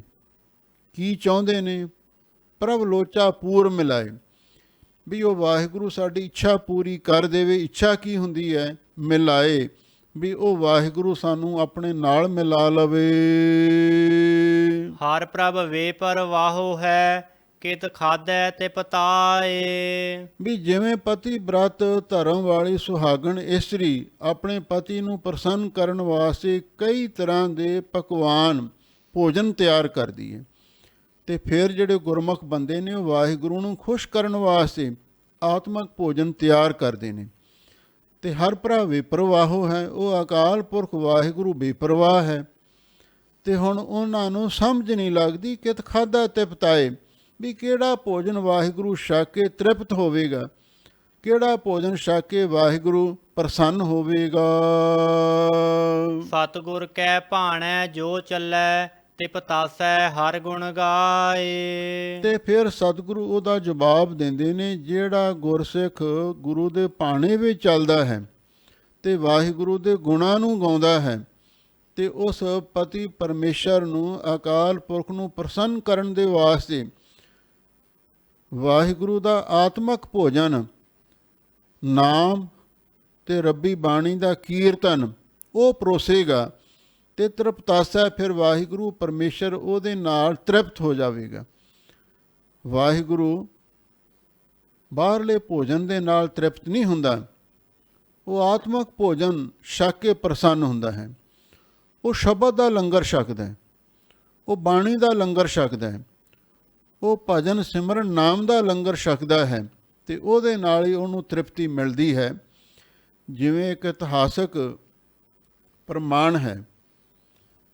ਭਾਈ ਮਰਦਾਨੇ ਨੇ ਗੁਰੂ ਨਾਨਕ ਸਾਹਿਬ ਦੇ ਚਰਨਾਂ ਵਿੱਚ ਬੇਨਤੀ ਕੀਤੀ, ਮਹਾਰਾਜ ਮੈਂ ਸੰਸਾਰੀ ਜੀਵ ਹਾਂ, ਮੈਨੂੰ ਭੁੱਖ ਪਿਆਸ ਲੱਗਦੀ ਹੈ, ਕਈ ਵਾਰੀ ਛਕਣ ਵਾਸਤੇ ਮਿਲ ਜਾਂਦਾ ਹੈ, ਕਈ ਵਾਰੀ ਨਹੀਂ ਵੀ ਮਿਲਦਾ। ਜੰਗਲ ਵਿੱਚ ਆਪਾਂ ਤੁਰੇ ਫਿਰਦੇ ਹਾਂ, ਯਾਤਰਾ ਕਰ ਰਹੇ ਹਾਂ, ਪਰ ਮਹਾਰਾਜ ਮੈਂ ਇਸ ਗੱਲ ਤੋਂ ਹੈਰਾਨ ਹਾਂ, ਤੁਸੀਂ 6-6 ਮਹੀਨੇ ਸਾਲ ਕੁਝ ਵੀ ਨਹੀਂ ਛਕਦੇ, ਤੁਹਾਨੂੰ ਕਿਵੇਂ ਤ੍ਰਿਪਤੀ ਹਾਸਲ ਹੁੰਦੀ ਹੈ?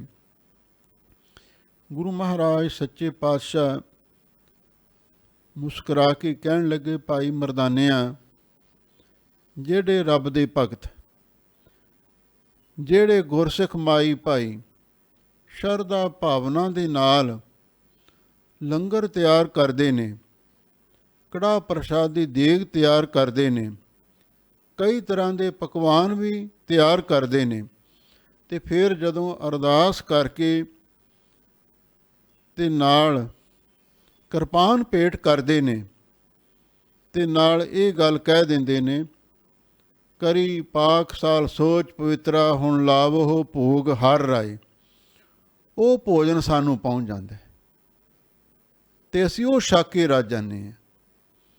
ਕਿੱਡੀ ਵੱਡੀ ਇਹ ਰਹੱਸਮਈ ਗੁਰੂ ਮਹਾਰਾਜ ਨੇ ਗੱਲ ਆਖੀ ਵੀ ਜਿਹੜੇ ਗੁਰਮੁਖ ਭੋਗ ਲਾਉਂਦੇ ਨੇ, ਗੁਰੂ ਨੂੰ ਯਾਦ ਕਰਕੇ ਭੋਜਨ ਛਕਦੇ ਨੇ, ਉਸ ਭੋਜਨ ਦੇ ਨਾਲ ਸਾਨੂੰ ਤ੍ਰਿਪਤੀ ਹੁੰਦੀ ਹੈ, ਉਹ ਭੋਜਨ ਅਸੀਂ ਛਕਦੇ ਹਾਂ।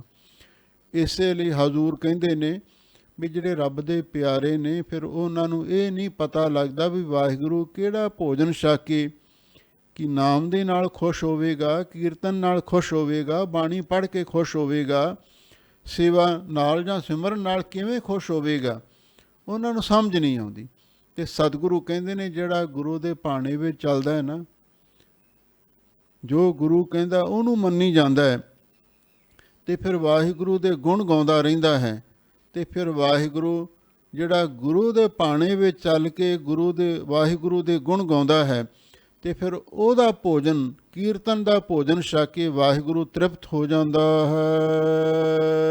ਧੰਨ ਧੰਨ ਕਲਯੁਗ ਨਾਨਕਾ, ਜੇ ਚੱਲੇ ਸਤਿਗੁਰ ਭਾਏ। ਗੁਰੂ ਅਮਰਦਾਸ ਮਹਾਰਾਜ ਸੱਚੇ ਪਾਤਸ਼ਾਹ ਫਰਮਾਉਂਦੇ ਨੇ, ਧੰਨ ਹੈ ਕਲਯੁਗ ਦੇ ਵਿੱਚ ਉਹ ਗੁਰਮੁਖ ਪਿਆਰੇ, ਜੇ ਚੱਲੇ ਸਤਿਗੁਰ ਪਾਏ, ਜਿਹੜੇ ਪਾਏ ਸਤਿਗੁਰੂ ਦੇ ਪਾਏ ਅਨੁਸਾਰ ਹੋ ਕੇ ਚੱਲਦੇ ਨੇ। ਸਭ ਤੋਂ ਵੱਡੀ ਗੱਲ ਇਹ ਹੈ, ਸਤਿਗੁਰੂ ਦੇ ਅਨੁਸਾਰ ਹੋ ਕੇ ਚੱਲਣਾ ਚਾਹੀਦਾ।